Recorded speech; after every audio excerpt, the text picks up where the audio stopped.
Learn X. X means ഒരു specific topic.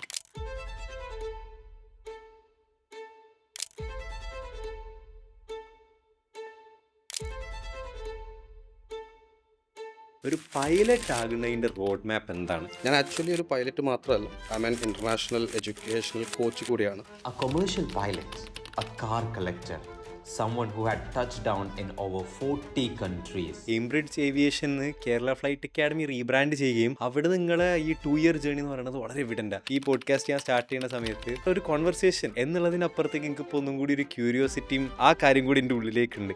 Especially training എയർക്രാഫ്റ്റിലാണ് എൻ്റെ specialisation എന്ന് പറയുന്നത്. നിങ്ങൾ പാരാഗ്ലൈഡിങ് ചെയ്യാൻ വേണ്ടി പോവാണ്. ഞാൻ ഇനീഷ്യലി പാരാഗ്ലൈഡിങ് എൻ്റെ ഒരു പേഴ്സണൽ ഹോബി ആയിട്ട് സ്റ്റാർട്ട് ചെയ്തതായിരുന്നു. പക്ഷേ എനിക്ക് മനസ്സിലായി ഇതിന് വലിയൊരു വൈഡ് ഓപ്പർച്യൂണിറ്റി ഉണ്ട്. എയറോസ്പോർട്ട് വി വാണ്ടഡ് ഓൾ യൂത്ത്. നമ്മുടെ നാട്ടിൽ ഫേസ് ചെയ്യുന്ന വലിയ വലിയ പ്രശ്നങ്ങളാണ് ഡ്രഗ്സിന്റെ പ്രശ്നങ്ങൾ, മറ്റ് പ്രശ്നങ്ങൾ. കാരണം ഇവിടെ ഇങ്ങനത്തെ കൾച്ചർസ് നമ്മൾ കൊണ്ടുവന്നാൽ ആളുകൾ പല ഹോബീസിലോട്ടും തിരിയും. ഈ ഹോബി ഇല്ലാത്തപ്പോഴാണ് ഈ പറഞ്ഞ പ്രശ്നത്തിലോട്ട് ആളുകൾ തിരിയുന്നത്. എവിടോ നിന്ന് എനിക്ക് മനസ്സിലാക്കാൻ പറ്റിയത് എൻ്റെ ഒരു സീറ്റ് എന്ന് പറയുന്നത് കോക്പിറ്റ് അല്ല, അതിൻ്റെ മുകളിൽ പലതും ചെയ്യാൻ പറ്റുമെന്ന് ഞാൻ മനസ്സിലാക്കിയത്. ഞാൻ നിങ്ങൾ പറയുന്ന കാര്യങ്ങൾ വിഷ്വലൈസ് ചെയ്യുന്ന സമയത്ത് അതിൻ്റെ ഒരു ഭീകരത എനിക്ക് മനസ്സിലാവും. അത് വല്ലാത്ത ജേണി ആയിരുന്നു. നഗരങ്ങൾ തകർത്ത് യുക്രൈനിൽ റഷ്യൻ ആക്രമണം 8ാം ദിവസത്തിലേക്ക് കടക്കുമ്പോൾ യുക്രൈനെതിരെ ആക്രമണം തുടരുകയാണ്. റഷ്യ തലസ്ഥാനമായ ഇവിടെ സേഫ് അല്ല. ഇപ്പൊ നമ്മളെല്ലാവരും ബങ്കേഴ്സിലാണ്. ഇവാക്യുവേഷൻ ഒന്നും ഇതുവരെ പ്രോമിസ് ചെയ്തിട്ടില്ല. റഷ്യൻ മിലിറ്ററി അറ്റാക്ക് ചെയ്ത് അവരൊക്കെ ഇറങ്ങി കൂടി അവരുടെ വെയർബൂട്ട്സ് നമുക്ക് അറിയില്ല. നമ്മൾ പോലും നമ്മുടെ ജീവൻ പണയം വെച്ചിട്ടാണ് ഇവിടെ ഇങ്ങോട്ട് ട്രാൻസ്പോർട്ട് ചെയ്യാൻ ഞങ്ങൾക്ക് ഇമ്മീഡിയറ്റ് ആയിട്ടുള്ള സപ്പോർട്ട് ഇമ്മീഡിയറ്റ്ലി വേണം. ഇത്രയും വേഗം ഇന്ത്യയിലോട്ടൊന്ന് എത്തിക്കാനുള്ള ഒരു എന്തെങ്കിലും കാര്യങ്ങൾ ആരെങ്കിലും ഒന്ന് ചെയ്യണം പ്ലീസ്. ഞാൻ ലാൻഡ് ചെയ്ത് 6 hours ഫസ്റ്റ് മിസൈൽ ഹിറ്റ് ചെയ്തിട്ടുണ്ട്. ഞാൻ ലാൻഡ് ചെയ്ത എയർപോർട്ടിൽ. ഉക്രൈനിലെ നിലവിലെ സാഹചര്യത്തിൽ ആശങ്കയുമായി സപ്രോസയിൽ കുടുങ്ങിയ വിദ്യാർത്ഥികളും മലയാളികളടക്കം 1000-ലധികം ഇന്ത്യൻ വിദ്യാർത്ഥികളാണ് അവിടെ കുടുങ്ങിയിട്ടുള്ളത്. ഞങ്ങൾ സെപ്രോസിയ എന്ന് പറഞ്ഞിട്ടുള്ളൊരു സിറ്റിയിലായിരുന്നു ഉക്രൈനിൽ. അവിടുത്തെ മേജർ ആണവ നിലയം അവിടെയാണ്. ഏകദേശം ഒരു 14 ദിവസം ബങ്കറിലായിരുന്നു. ഇനി മുന്നോട്ട് പോയാൽ ഞങ്ങൾക്ക് കുടിക്കാൻ പോലും വെള്ളം കിട്ടാത്ത അവസ്ഥയ്ക്ക് എത്തുമെന്ന് ഞങ്ങൾ തിരിച്ചറിഞ്ഞു. ഞങ്ങൾ പോകുന്നു 5 മണിക്കൂറിനകത്ത് ഞങ്ങൾ പോകുന്ന സ്റ്റേഷനിൽ വന്നിട്ട് ഫസ്റ്റ് മിസൈൽ ഹിറ്റ് ചെയ്തിട്ടുണ്ട്.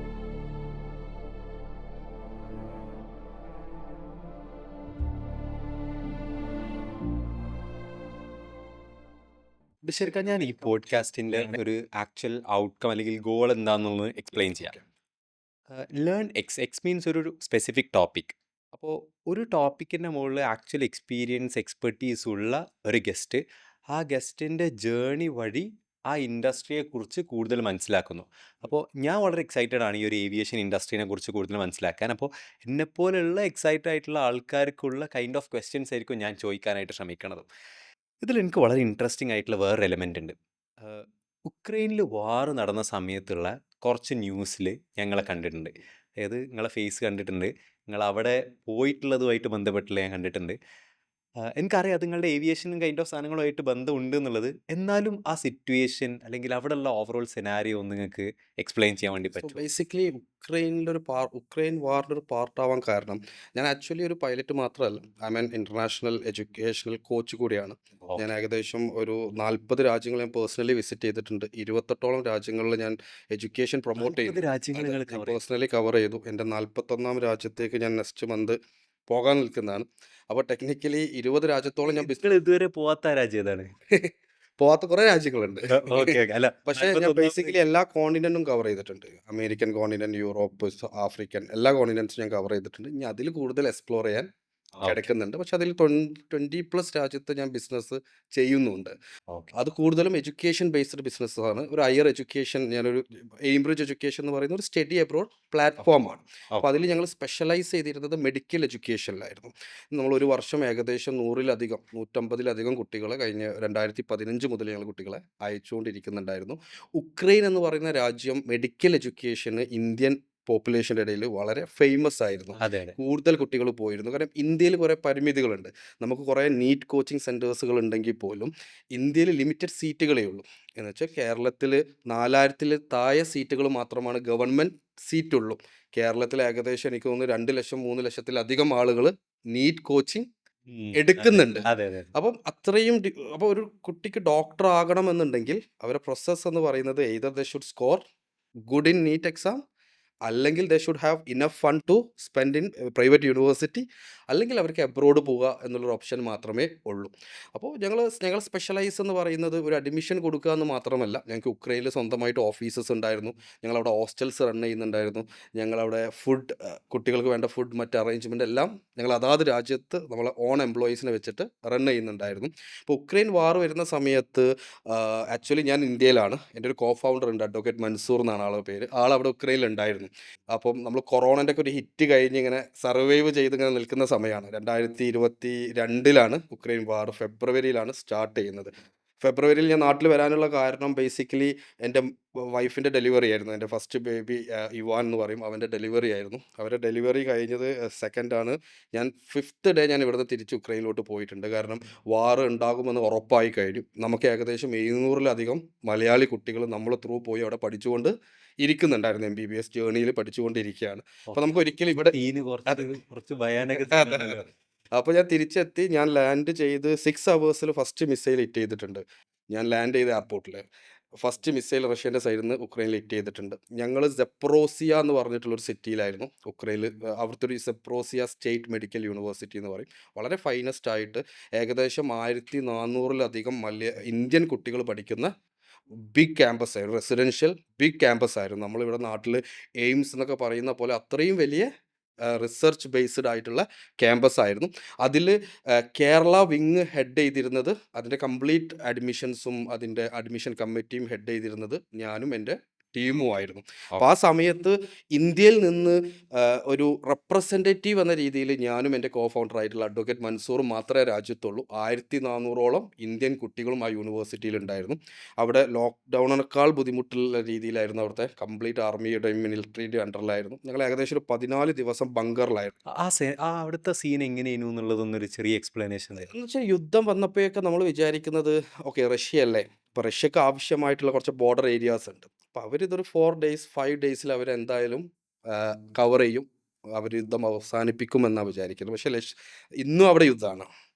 എന്ന് വെച്ചാൽ ഇപ്പോൾ ഏകദേശം 4.5 വർഷത്തിൽ കൂടുതലായി റഷ്യ ഇന്നും അവരായിട്ട് യുദ്ധം ചെയ്തുകൊണ്ടിരിക്കുകയാണ്. അപ്പോൾ നമ്മൾ ആദ്യം വിചാരിച്ചിരുന്നത് ഒരു 4 to 5 days റഷ്യക്ക് ആവശ്യമുള്ള ബോർഡർ ഏരിയ റഷ്യ കവർ ചെയ്ത് പോകും എന്നായിരുന്നു വിചാരിച്ചത്. പക്ഷേ റഷ്യൻ്റെ ഒരു ഉദ്ദേശം അതല്ലായിരുന്നു.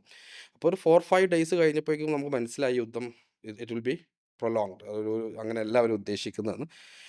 അപ്പോഴേക്കും നമ്മൾ പിന്നെ തിരിച്ചിങ്ങോട്ട് എത്താനുള്ള സാഹചര്യങ്ങൾ നോക്കി. അപ്പോൾ അവരാദ്യം ഹിറ്റ് ചെയ്തത് എല്ലാ എയർപോർട്ട്സിനെയും മേജർ എയർപോർട്ട്സിനെ മൊത്തം അവർ ഹിറ്റ് ചെയ്തു. അവിടുത്തെ കമ്മ്യൂണിക്കേഷൻ മെത്തേഡ്സിനെ അവർ ഹിറ്റ് ചെയ്തു.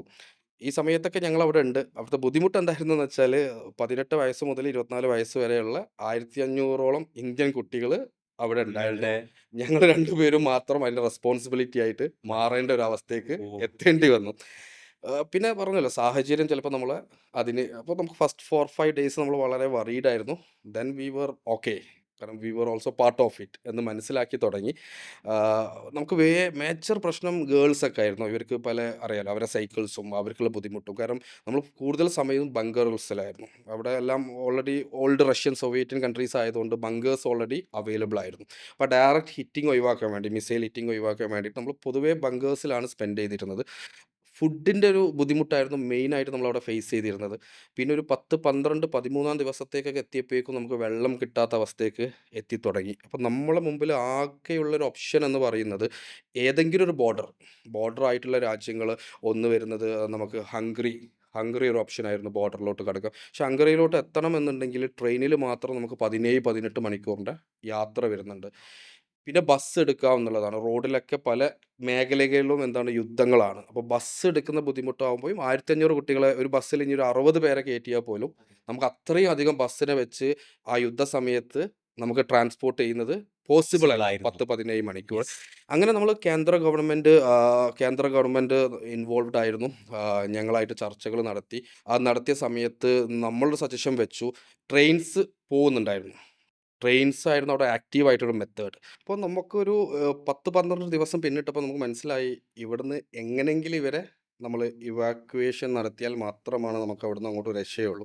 സെപ്രോസിയ എന്ന് പറയുന്നത് മറ്റൊരു ബുദ്ധിമുട്ട് അവിടെ വരുന്നത് അവിടുത്തെ മേജർ ആണവ നിലയം അവിടെയാണ്. സെപ്രോസിയയിലായിരുന്നു ഉള്ളത്. അപ്പം റഷ്യ അത് ഹിറ്റ് ചെയ്യാനൊക്കെ ചാൻസസ് ഉണ്ടെന്നുള്ള ന്യൂസസ് ഒക്കെ വന്നു. പാരൻസ് അറിയാലോ, നാട്ടിലെ പാരൻസ് വളരെ പാനിക്കായിരുന്നു. പക്ഷെ അവരെ സമാധാനം നമ്മളവിടെ അവരെ കൂടെ അവരെ കൂടെ ബങ്കറിൽ എല്ലാ ദിവസവും ഉണ്ട്. അവർ കഴിക്കുന്ന ഫുഡ് കഴിച്ച്, അവർക്ക് കൊടുക്കുന്ന ഫുഡ് കഴിച്ച് അവരുടെ മുന്നിൽ ഞങ്ങൾ ഉണ്ടായിരുന്നു. പിന്നീട് ഞങ്ങൾ നിരന്തരം ന്യൂസ് ചാനലുകളെയും, അത് കേരള ന്യൂസ് എന്നല്ല, പാൻ ഇന്ത്യൻ ന്യൂസ് ചാനലുകളിൽ ഞങ്ങൾ കയറി അങ്ങോട്ട് അറ്റാക്ക് ചെയ്ത് ഞങ്ങൾ സിറ്റുവേഷൻ പറഞ്ഞു കൊടുത്തു. അങ്ങനെ കേന്ദ്ര ഗവൺമെൻറ്റിൻ്റെ അറ്റൻഷൻ ഈ സിറ്റിയിലോട്ട് ഞങ്ങൾ കൊണ്ടുവന്നു. ഇങ്ങനെയാണ് നമുക്ക് ഡിസ്കഷൻ സ്റ്റാർട്ട് ചെയ്തത്. അങ്ങനെ നമ്മൾ ഇന്ത്യൻ സെൻട്രൽ ഗവൺമെൻറ് അവിടുത്തെ ഗവൺമെൻറ്റായിട്ട് സംസാരിച്ചു. അവർ നമുക്ക് 2 ട്രെയിനുകളിലായിട്ട് 4 ബോഗീസ് അലോക്കേറ്റ് ചെയ്ത് തന്നു. പക്ഷേ 4 ബോഗീസ് അപ്പോഴും 1500 പേർക്ക് പോസിബിൾ അല്ലായിരുന്നു. പക്ഷേ നമ്മൾ അത് വെച്ചിട്ട് മുന്നേറാമെന്ന് തീരുമാനിച്ചു. അങ്ങനെ ഞങ്ങളൊരു 16-ാം ദിവസം ബങ്കറിൽ നിന്ന് അന്ന് അവിടെ വെടിനിർത്തുന്ന ഒരു 8 അവേഴ്സ് വെടിനിർത്തൽ പ്രഖ്യാപിച്ചിരുന്നു 2 രാജ്യങ്ങളും. ഈ ഗ്യാപ്പ് യൂസ് ചെയ്തിട്ട് ഞങ്ങൾ ആളുകൾ അവിടുന്ന് ബസ് വെച്ച് ഏകദേശം എനിക്ക് തോന്നുന്നു 10-40ഓളം ബസ്സുകളെ ഞങ്ങൾ അറേഞ്ച് ചെയ്തു. ഇതിലൊക്കെ നമുക്ക് സപ്പോർട്ടീവായിട്ട് കുറേ ആളുകളുണ്ടായിരുന്നു. അത് പ്രത്യേകിച്ച് പറയേണ്ടത് അവിടുത്തെ മെയിൻ ആയിട്ടുള്ള ഇൻ്റർനാഷണൽ സ്റ്റുഡൻസ് ഹെഡായിട്ട് ഡോക്ടർ ദിവ്യ, ആളൊരു ഹൈദരാബാദുകാരിയാണ്. ഹസ്ബൻഡ് ഉണ്ട് ഡോക്ടർ രാജ്. ഇവരൊക്കെ വളരെ ഇമേഴ്സ് സപ്പോർട്ട് ഉണ്ടായിരുന്നു. അൺഫോർച്ചുനേറ്റ്ലി അവരൊക്കെ ആ സമയത്ത് ഇന്ത്യയിലായിരുന്നു എന്നുള്ളത്. പിന്നീട് നമുക്ക് അങ്ങോട്ടും ഇങ്ങോട്ടും ട്രാൻസ്പോർട്ട് ചെയ്യാൻ കഴിഞ്ഞില്ല. അവിടെ കുറേ സീനിയർ കുട്ടികളെ കോർഡിനേറ്റേഴ്സ് ഉണ്ടായിരുന്നു. അവരും നമുക്ക് നല്ല സപ്പോർട്ടുകൾ തന്നിട്ടുണ്ടായിരുന്നു.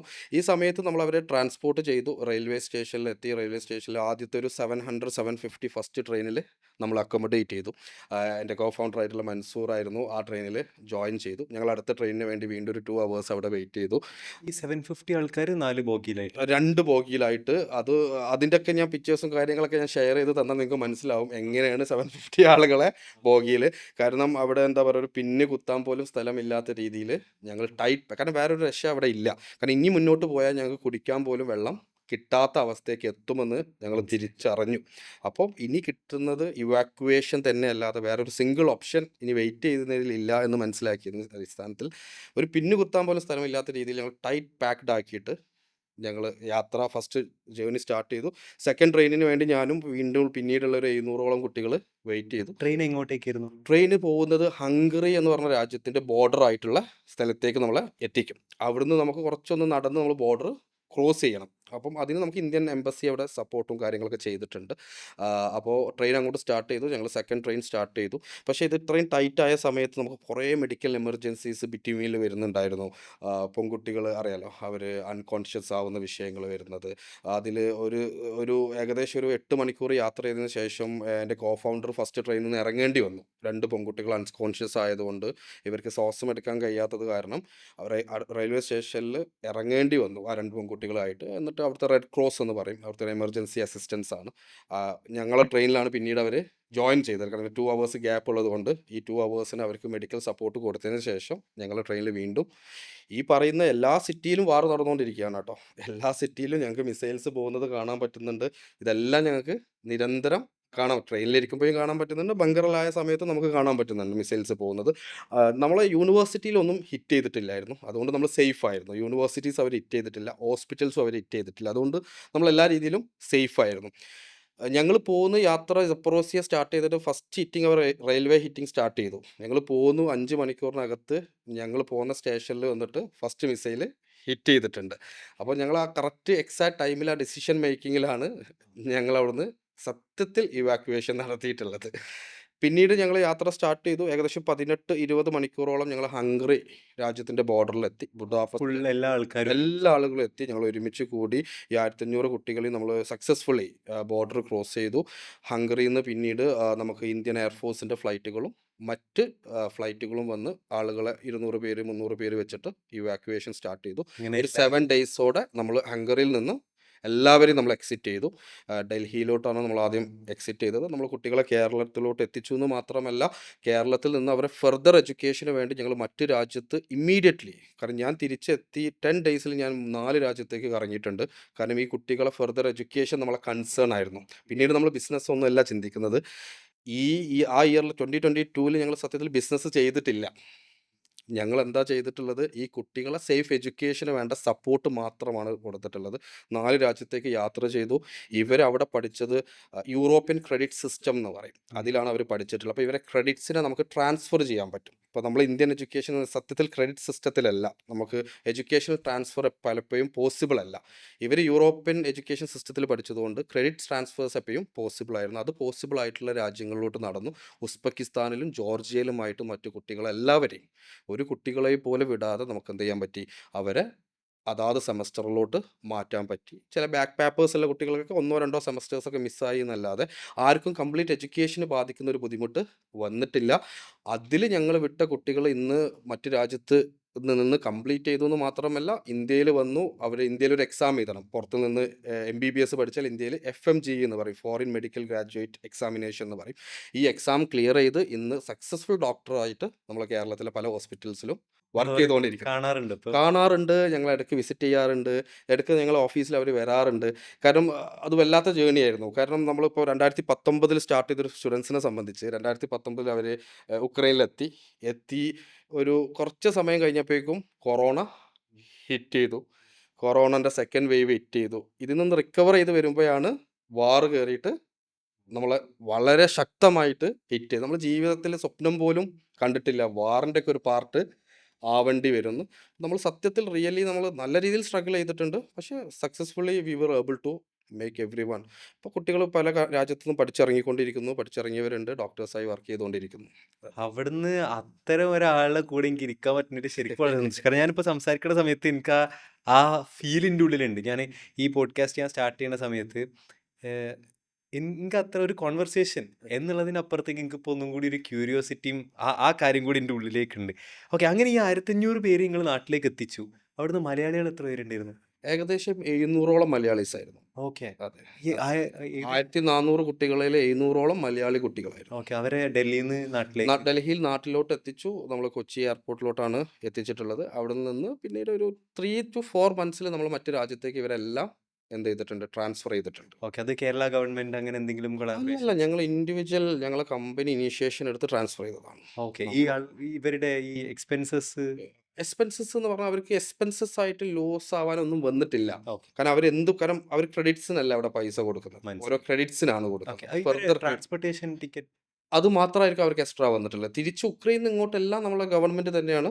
ഉക്രൈനിലെ നാട്ടിൽ കൊച്ചിയിൽ എത്തുന്നവരെയുള്ള എല്ലാ എക്സ്പെൻസസും ആരെടുത്തിട്ടുണ്ട്, ഗവൺമെന്റ് എടുത്തിട്ടുണ്ട്. അപ്പോൾ ഹംഗറിയിൽ ഞങ്ങൾ 7ഓളം ദിവസം ഹോട്ടലിലാണ് നിന്നിട്ടുള്ളത്. അവിടുത്തെ ഫുഡ് മറ്റു കാര്യങ്ങളെല്ലാം നമ്മളെ സെൻട്രൽ ഗവൺമെന്റ് എടുത്തിട്ടുണ്ട്. ഓക്കെ, ഇത് വളരെ ഇൻട്രസ്റ്റിംഗ് ആയിട്ടൊരു സ്റ്റോറിയായിരുന്നു, വളരെ ഇൻട്രസ്റ്റിംഗ് ആയിട്ടുള്ള ജേണി ആയിരുന്നു. ഞാൻ നിങ്ങൾ പറയുന്ന കാര്യങ്ങൾ വിഷ്വലൈസ് ചെയ്യണ സമയത്ത് അതിൻ്റെ ഒരു ഭീകരത എനിക്ക് മനസ്സിലാവും. നിങ്ങൾ ഈ ട്രെയിൻ അവിടുന്ന് പാസ് ചെയ്ത് അവിടെ മിസൈൽ വന്നു എന്നൊക്കെയുള്ളത് കുറച്ചും കൂടെ ഭയാനകമായിട്ടുള്ള കാര്യമായിരുന്നു. ഓക്കെ, അവിടുന്ന് കുറച്ച് വേറൊരു തലത്തിലേക്ക് ട്രാവൽ ചെയ്യാം. ഞാൻ നിങ്ങളെ പരിചയപ്പെട്ടേക്കീൻ കുറച്ച് കാലം കഴിഞ്ഞ സമയത്ത് നിങ്ങളോട് പറഞ്ഞു നിങ്ങൾ പാരാഗ്ലൈഡിങ് ചെയ്യാൻ വേണ്ടി പോവാണ്. എന്താണ് അതിൻ്റെ ഒരു പ്രോസസ്സ്? അതിലെ കാര്യത്തിലോട്ട് വരുന്ന സമയത്ത് എന്താ സംഭവിക്കുന്നതെന്ന് വെച്ചാൽ, ഞാൻ ആക്ച്വലി എൻ്റെ പൈലറ്റ് ട്രെയിനിങ് ഞാൻ പറഞ്ഞല്ലോ 13 വർഷം മുമ്പാണ് പഠിച്ച് ഇറങ്ങിയിട്ടുള്ളത്. അതിനുശേഷം ഞാൻ വർക്ക് ചെയ്ത് എൻ്റെ എക്സ്പെർട്ടീസ് എന്ന് പറയുന്നത് ബേസിക്കലി ഞാൻ ഫ്ലൈറ്റ് ഓപ്പറേഷൻസ്, ഞാൻ പറഞ്ഞു ഞാനൊരു ചെറിയൊരു ഫ്ലൈറ്റ് ട്രേഡറാണ്. ചെറിയ ട്രെയിനിങ് എയർക്രാഫ്റ്റുകൾ ഞാനൊരു വർഷം മിനിമം ഒരു 40 to 50 എയർക്രാഫ്റ്റ് സെയിൽസും പർച്ചേസിങ്ങും ഔട്ട്സോഴ്സിങ്ങും ഞാൻ ചെയ്തു കൊടുക്കുന്നുണ്ട്. ഇപ്പം ആർക്കും ഒരു ഫ്ലൈറ്റ് റിക്വയർമെൻ്റ് ഉണ്ട്, എസ്പെഷ്യലി ട്രെയിനിങ് എയർക്രാഫ്റ്റിലാണ് എൻ്റെ സ്പെഷ്യലൈസേഷൻ എന്ന് പറയുന്നത്. അപ്പോൾ ഇപ്പം എന്നോട് ആഫ്രിക്കൻ കൺട്രിയിൽ നിന്ന് റിക്വയർമെൻറ്റ് പറഞ്ഞാൽ I use to go to US or Canada, I'll check, I'll find and I'll do all the needful paperworks. എന്നിട്ട് അത് അങ്ങോട്ട് അയക്കാനുള്ള കാര്യങ്ങൾ ഞാൻ ചെയ്യാറുണ്ട്. എൻ്റെ കൂടെ ഏകദേശം ഒരു 40+ ഇൻ്റർനാഷണൽ ഓർഗനൈസേഷൻ വർക്ക് ചെയ്യുന്നുണ്ട്. അവർക്ക് തന്നെ നിരന്തരം റിക്വയർമെൻറ്റ്സുകളുണ്ട്. അത് ഞാൻ ചെയ്തുകൊണ്ടിരിക്കുന്നത്. പിന്നീട് ഞാൻ പറഞ്ഞു, ഞാൻ ഫ്ലൈറ്റ് ലീസിങ്, ഞങ്ങളൊരു ഗ്രൂപ്പ് ഓഫ് ആളുകളുണ്ട്. ആ ഗ്രൂപ്പ് ഓഫ് ആളുകൾ പല ആളുകളുണ്ട്, കാനഡിയൻസ് ഉണ്ട്, US-കാർ. ഞങ്ങൾക്ക് ഒരുമിച്ച് ഒരു സിൻഡിക്കേറ്റ് പോലെ ഞങ്ങൾ ഫ്ലൈറ്റ് ഓൺ ചെയ്യും. അതിന് ഞങ്ങൾ വേൾഡ് വൈഡ് ലീസ് ബാക്ക് ചെയ്തുകൊണ്ടിരിക്കുന്നുണ്ട്. ഇതെല്ലാം ട്രെയിനിങ് സെഗ്മെൻറ്റിലാണ്. അപ്പോൾ എൻ്റെ എക്സ്പെർട്ടീസ് എന്ന് പറഞ്ഞാലും ഞാൻ ഒരു കൊമേഴ്ഷ്യൽ പൈലറ്റ് ലൈസൻസിങ് കഴിഞ്ഞിട്ടുണ്ടെങ്കിൽ പോലും എവിടോ നിന്ന് എനിക്ക് മനസ്സിലാക്കാൻ പറ്റിയത് എൻ്റെ ഒരു സീറ്റ് എന്ന് പറയുന്നത് കോക്പിറ്റ് അല്ല, അതിൻ്റെ മുകളിൽ പലതും ചെയ്യാൻ പറ്റുമെന്ന് ഞാൻ മനസ്സിലാക്കിയതിന് അടിസ്ഥാനത്തിലാണ്. കാരണം എന്നെ സംബന്ധിച്ച് സേഫ് ജേണി എന്ന് പറഞ്ഞാൽ ഞാൻ ഇന്നും എന്നെ ട്രസ്റ്റ് ചെയ്യുന്നുണ്ട്. I was capable to become a very good captain. എനിക്ക് അതിനുള്ള ഓപ്പർച്യൂണിറ്റി അവിടെ ഇനീഷ്യലി ഉണ്ടായിരുന്നു. എനിക്ക് കാനഡയിൽ തന്നെ എയർ കാനഡയിൽ എങ്ങനെ ഇപ്പോൾ എൻ്റെ കൂടെ എൻ്റെ കൊളീഗ്സ് എല്ലാം എയർ കാനഡയിൽ ക്യാപ്റ്റൻസ് ആയിട്ട് വർക്ക് ചെയ്യുന്നവരുണ്ട്. മലയാളികളെ കാര്യമാണ് പറയുന്നത്. കാനഡിയൻ ഗവൺമെൻറ് എയർലൈൻസിൽ ക്യാപ്റ്റൻസ് ആയിട്ട് വർക്ക് ചെയ്യുന്നവരുണ്ട്. അപ്പോൾ technically I was also very confident. എനിക്കും അവിടെ വർക്ക് ചെയ്യാറുണ്ട്. സേഫ് ഒരു ലൈഫ് ലോങ് സെറ്റിൽമെൻറ്റ് പ്ലാൻ എൻ്റെ അടുത്തുണ്ടായിരുന്നു. പക്ഷേ ഞാൻ അതിൽ നിന്ന് കാരണം പറഞ്ഞില്ല, ഞാനൊരു അൺകംഫർട്ട് ജേണിയാണ് ഇനീഷ്യലി സ്റ്റാർട്ട് ചെയ്യുന്നത്. കാനഡയിൽ പോകുന്നത് ഒരു അൺകംഫർട്ടബിൾ ആയിരുന്നു, വളരെ അൺകംഫർട്ടബിൾ ആയിരുന്നു. കാരണം ആ സമയത്ത് എത്തുന്നത്, കാരണം ഞാൻ എത്തുന്ന സമയത്ത് ആ സിറ്റിയിൽ ഒരു മലയാളി പോലും ഇല്ല. അവിടെ ആകെ 8 ഇന്ത്യൻ ഫാമിലീസേ ആ സിറ്റിയിൽ പോലും ഉള്ളൂ. കാനഡ എന്ന് പറയുമ്പോൾ അത്രയും വലിയ രാജ്യമാണ്. അവിടെ ചില്ലിവാക്ക് എന്ന് പറഞ്ഞിട്ടുള്ള ഒരു ചെറിയ ടൗണിലായിരുന്നു എൻ്റെ ഫ്ലൈറ്റ് സ്കൂൾ സിറ്റുവേറ്റ് ചെയ്തിരുന്നത്. അപ്പോൾ അവിടെ നിന്നൊക്കെ നമ്മൾ വളരെ സ്ട്രഗിളിലാണ് ഓരോ കാര്യങ്ങളും. അപ്പം ഞാൻ തുടങ്ങിയ ബിസിനസ്സും അത് റിലേറ്റഡ് ബിസിനസ്സാണ്. കാരണം ഞാൻ അനുഭവിച്ച സ്ട്രഗിളുകൾ അതാണ്. ഇപ്പോൾ ഞാൻ ഉക്രൈനിൽ എന്തുകൊണ്ട് MBBS, കാരണം ഞാൻ ഉക്രൈനിൽ സത്യത്തിൽ പോകുന്നത് ഒരു എയർക്രാഫ്റ്റിൻ്റെ സ്പെയർ ബിസിനസ് ഐഡൻറ്റിഫൈ ചെയ്യാൻ വേണ്ടി പോയതായിരുന്നു. അങ്ങനെയാണ് അവിടെ കുറേ മലയാളികൾ പഠിക്കാൻ വരുന്നുണ്ടെന്നും മെഡിക്കൽ എഡ്യൂക്കേഷന് വലിയ സ്കോപ്പ് ഉണ്ടെന്നും ഈ കുട്ടികൾക്ക് ഭയങ്കര ബുദ്ധിമുട്ട്, ഓൺ കൺട്രി സർവീസ് ആരും കൊടുക്കുന്നില്ല. നാട്ടിൽ അന്നൊക്കെ കുറേ ഏജൻസികളുണ്ട്, ഇവർ അഡ്മിഷൻ ചെയ്യും, ഓഫർ ലെറ്റർ കൊടുക്കും, വിസ ചെയ്യും, ആ രാജ്യത്തേക്ക് ഡിപ്പാർട്ട് ചെയ്യിപ്പിക്കും. പക്ഷെ ആ രാജ്യത്ത് എത്തിയിട്ടുള്ള ഒരു ഗ്രൗണ്ട് സർവീസ് ആരും കൊടുക്കുന്നില്ലായിരുന്നു. ഇത് ഐഡന്റിഫൈ ചെയ്തപ്പോഴാണ് ഞാൻ സത്യത്തിൽ എയിംബ്രിഡ്ജ് എന്ന് പറഞ്ഞ ബ്രാൻഡിനെ ഡെവലപ്പ് ചെയ്തത്. കാരണം ഈ സിറ്റുവേഷൻ ഞാൻ 13 വർഷം മുമ്പ് കാനഡയിൽ നിന്ന് അനുഭവിച്ചിട്ടുണ്ട്.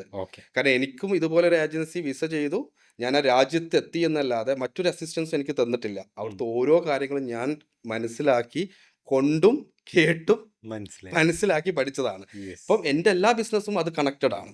അപ്പം ഇനി പാരാഗ്ലൈഡിങ്ങിലോട്ട് വരുന്ന സമയത്തും paragliding why I'm entering to paragliding. കാരണം ഇപ്പോൾ കേരളത്തിൽ ഞാനിപ്പോൾ എനിക്ക് തോന്നുന്നു ഒരു 2000 കൊറോണയ്ക്ക് ശേഷം മുതൽ ഞാൻ കാനഡയിൽ ഇപ്പോൾ പോക്ക് കുറവാണ്. ഞാൻ വർഷത്തിൽ ഒരു 2 മാസം 3 മാസത്തേക്ക് കാനഡയിൽ പോകും, തിരിച്ചു വരും. അതിന് മുമ്പ് ഞാൻ യൂഷ്വലി ഒരു 8 മന്ത്സ് ഞാൻ കാനഡയിലാണ് എൻ്റെ ഒരു മാക്സിമം സമയം ഞാൻ സ്പെൻഡ് ചെയ്തിരുന്നത്. നാട്ടിൽ ബിസിനസ് 2015 മുതൽ ഉണ്ടെങ്കിൽ പോലും ഒരു 4 മന്ത്സ് കാനഡയിലായിരിക്കും, 3 മന്ത്സ് ഇവിടെ ആയിരിക്കും, വീണ്ടും 4 മന്ത്സ് കാനഡയിലായിരിക്കും, 3 മന്ത്സ് ഇവിടെ ആയിരിക്കും. ഇതായിരുന്നു എൻ്റെ ഒരു പാറ്റേൺ എന്ന് പറയുന്നത്. ഇപ്പോൾ കൊറോണയ്ക്ക് ശേഷം കൂടുതലും നാട്ടിൽ സെറ്റിൽ ചെയ്യാനാണ് പ്ലാൻ ചെയ്യുന്നത്. അതിൻ്റെ ഭാഗമായിട്ടാണ് നമ്മൾ കേരള ഫ്ലൈറ്റ് അക്കാഡമി എന്ന് പറഞ്ഞൊരു ബ്രാൻഡിനെ, അപ്പം ഇതൊരു ഓവർനൈറ്റിൽ നമ്മൾ ഉണ്ടാക്കിയൊരു ബ്രാൻഡല്ല, നമുക്കിതിൻ്റെ പുറകെ ഞാൻ പറഞ്ഞില്ലേ. അപ്പം എൻ്റെ ഒരു എക്സ്പീരിയൻസ് എന്താണ്, ലൈക്ക് ഫൗണ്ടർ ആവാൻ, കേരള ഫ്ലൈറ്റ് അക്കാഡമിൻ്റെ ഫൗണ്ടർ ആവാൻ എൻ്റെ എക്സ്പീരിയൻസ് എന്ന് ചോദിച്ചാൽ I done my flight training. എനിക്ക് ഫ്ലൈറ്റ് മേടിച്ച് പരിചയമുണ്ട്, ഫ്ലൈറ്റ് സെല്ല് ചെയ്ത് പരിചയമുണ്ട്. അതിൻ്റെ എൻജിൻ മാത്രം ഫ്ലൈറ്റിനെ നടുവായി മുറിച്ചിട്ട് ഞാൻ എൻജിൻ മാത്രം സെല്ല് ചെയ്തിട്ട് എനിക്ക് പരിചയമുണ്ട്. ഇതിൻ്റെ ഫ്യൂവലിനെ ഇമ്പോർട്ട് എക്സ്പോർട്ട് ചെയ്തിട്ട് എനിക്ക് പരിചയമുണ്ട്. എനിക്ക് 28ഓളം ഫ്ലൈറ്റ് സ്കൂളിൻ്റെ ഒഫീഷ്യൽ കൺസൾട്ടൻ്റ് ആണ് ഞാൻ. ആക്ച്വലി ഇൻ്റർനാഷണൽ അങ്ങോട്ടുള്ള എഡ്യൂക്കേഷൻ പ്രൊമോട്ട് ചെയ്യുന്ന കൺസൾട്ടൻ്റ് ആണ്. അപ്പം കാനഡ മാത്രമല്ല, ഞാൻ US ഫ്ലോറിഡ ബേസ് ചെയ്തിട്ടുള്ള 2 സ്കൂൾസിൻ്റെ 8 വർഷമായിട്ട് ഞാൻ അവരെ ഒഫീഷ്യൽ കൺസൾട്ടൻ്റ് ആണ്. ന്യൂസിലാൻഡ് ബേസ് ചെയ്തിട്ട് 4 ഫ്ലൈറ്റ് സ്കൂൾസിൻ്റെ ഒഫീഷ്യൽ കൺസൾട്ടൻ്റ് ആണ്. മാൽദീവ്സിൽ ഞാൻ 2019 വരെ 4 വർഷത്തോളം ഞാൻ മാൽദീവ്സിൽ ഏവിയേഷൻ സെക്ടറിന് വേണ്ടി വർക്ക് ചെയ്തിട്ടുണ്ട്. സൗത്ത് ആഫ്രിക്ക ബേസ് ചെയ്ത് വർക്ക് ചെയ്തിട്ടുണ്ട്. യൂറോപ്പിൽ, ഈസ്റ്റ് യൂറോപ്പിൽ 2ഓളം രാജ്യത്ത് ഞാൻ ഏവിയേഷൻ സെഗ്മെൻറ്റിൽ വർക്ക് ചെയ്തിട്ടുണ്ട്. അപ്പോൾ ഇതാണ് basically how I created the brand Kerala flight academy എന്ന് പറയുന്നത്. അത് ആക്ച്വലി വളരെ എവിഡൻ്റാണ്. നിങ്ങൾ 2 വർഷം കൊണ്ട് ഉണ്ടാക്കിയെടുത്ത, അല്ലെങ്കിൽ നിങ്ങൾ ആ എയിംബ്രിഡ്ജ് ഏവിയേഷന് കേരള ഫ്ലൈറ്റ് അക്കാഡമി റീബ്രാൻഡ് ചെയ്യുകയും അവിടെ നിങ്ങളെ ഈ 2 ഇയർ ജേണി എന്ന് പറയുന്നത് വളരെ എവിഡൻ്റാണ്. അതായത് പെട്ടെന്ന് നിങ്ങൾ ആ ഗ്രോത്ത് വരുന്നു, നിങ്ങൾ അവിടെ നിന്ന് സൗത്ത് ആഫ്രിക്കയിൽ സ്റ്റാർട്ട് ചെയ്യുന്നു, ഹൈബ്രിഡ് എന്നുള്ള സിസ്റ്റം കൊണ്ടുവരുന്നു. ഓക്കെ, ഈ പാരാഗ്ലൈഡിങ്ങിലോട്ട് ഞാനിപ്പോൾ നാട്ടിലൊരു 3-4-5 വർഷമായിട്ട് ഞാൻ കൂടുതലും സമയം നാട്ടിലാണ് സ്പെൻഡ് ചെയ്യുന്നത്. അപ്പോൾ നാട്ടിൽ നമുക്ക് ഏവിയേഷൻ എക്സ്പ്ലോർ ചെയ്യാൻ മറ്റു മാർഗ്ഗങ്ങളില്ല. അപ്പം ആസ് എ പൈലറ്റ് എന്ന രീതിയിൽ ഇത് നമ്മളൊരു സ്പോട്ടാണ്. അപ്പോൾ എൻ്റെ ഒരു ഹോബി എന്താണെന്ന് ചോദിച്ചാൽ ഞാൻ ഏവിയേഷനെ കുറിച്ച് വായിക്കുന്നു, പൈലറ്റ് ട്രെയിനിങ്ങിനെ കുറിച്ച് പഠിക്കുന്നു. ഇതല്ലാതെ നമുക്ക് പ്രാക്ടിക്കലി ചെയ്യാനൊരു ഓപ്ഷൻസ് ഇവിടെ ഇല്ല.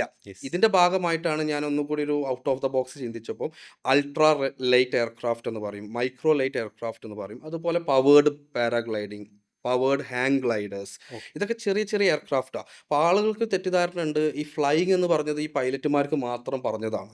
ഏതൊരു വ്യക്തിക്കും സത്യത്തിൽ എന്ത് ചെയ്യാൻ പറ്റും, ഇതിൻ്റെ ലൈസൻസ് എടുക്കാൻ പറ്റും. ഇതിന് ബേസിക്കലി ലൈസൻസ് അല്ല, ഇതിനൊരു അസോസിയേഷൻ സർട്ടിഫിക്കേഷനേ ആവശ്യമുള്ളൂ. ഇതിനൊരു റെഗുലേറ്ററി ബോഡി സത്യത്തിൽ ഇല്ല. പവേർഡ് മോട്ടോർ പാരിങ്, അപ്പോൾ ഇത് ആർക്കും ഫ്ലൈ ചെയ്യാൻ പറ്റും. ഓക്കെ, ഇത് നിങ്ങൾ നേരത്തെ പറഞ്ഞ പേരുകൾ അതിൻ്റെ വേരിയൻസ് ആണ്. അപ്പോൾ ടെക്നിക്കലി അതിൻ്റെ ഭാഗമായിട്ട് ഞാൻ ആദ്യം ഞാൻ ഇനീഷ്യലി പാരാഗ്ലൈഡിങ് എൻ്റെ ഒരു പേഴ്സണൽ ഹോബി ആയിട്ട് സ്റ്റാർട്ട് ചെയ്തതായിരുന്നു. പക്ഷേ എനിക്ക് മനസ്സിലായി ഇതിന് വലിയൊരു വൈഡ് ഓപ്പർച്യൂണിറ്റി ഉണ്ട്. എയറോസ്പോർട്ട് ഇപ്പം പല രാജ്യം, ഇന്തോനേഷ്യ, തായ്ലാൻഡ് പോലുള്ള രാജ്യത്തൊക്കെ ഇതൊരു സ്പോർട്ട് പോലെ നടക്കുന്നുണ്ട്.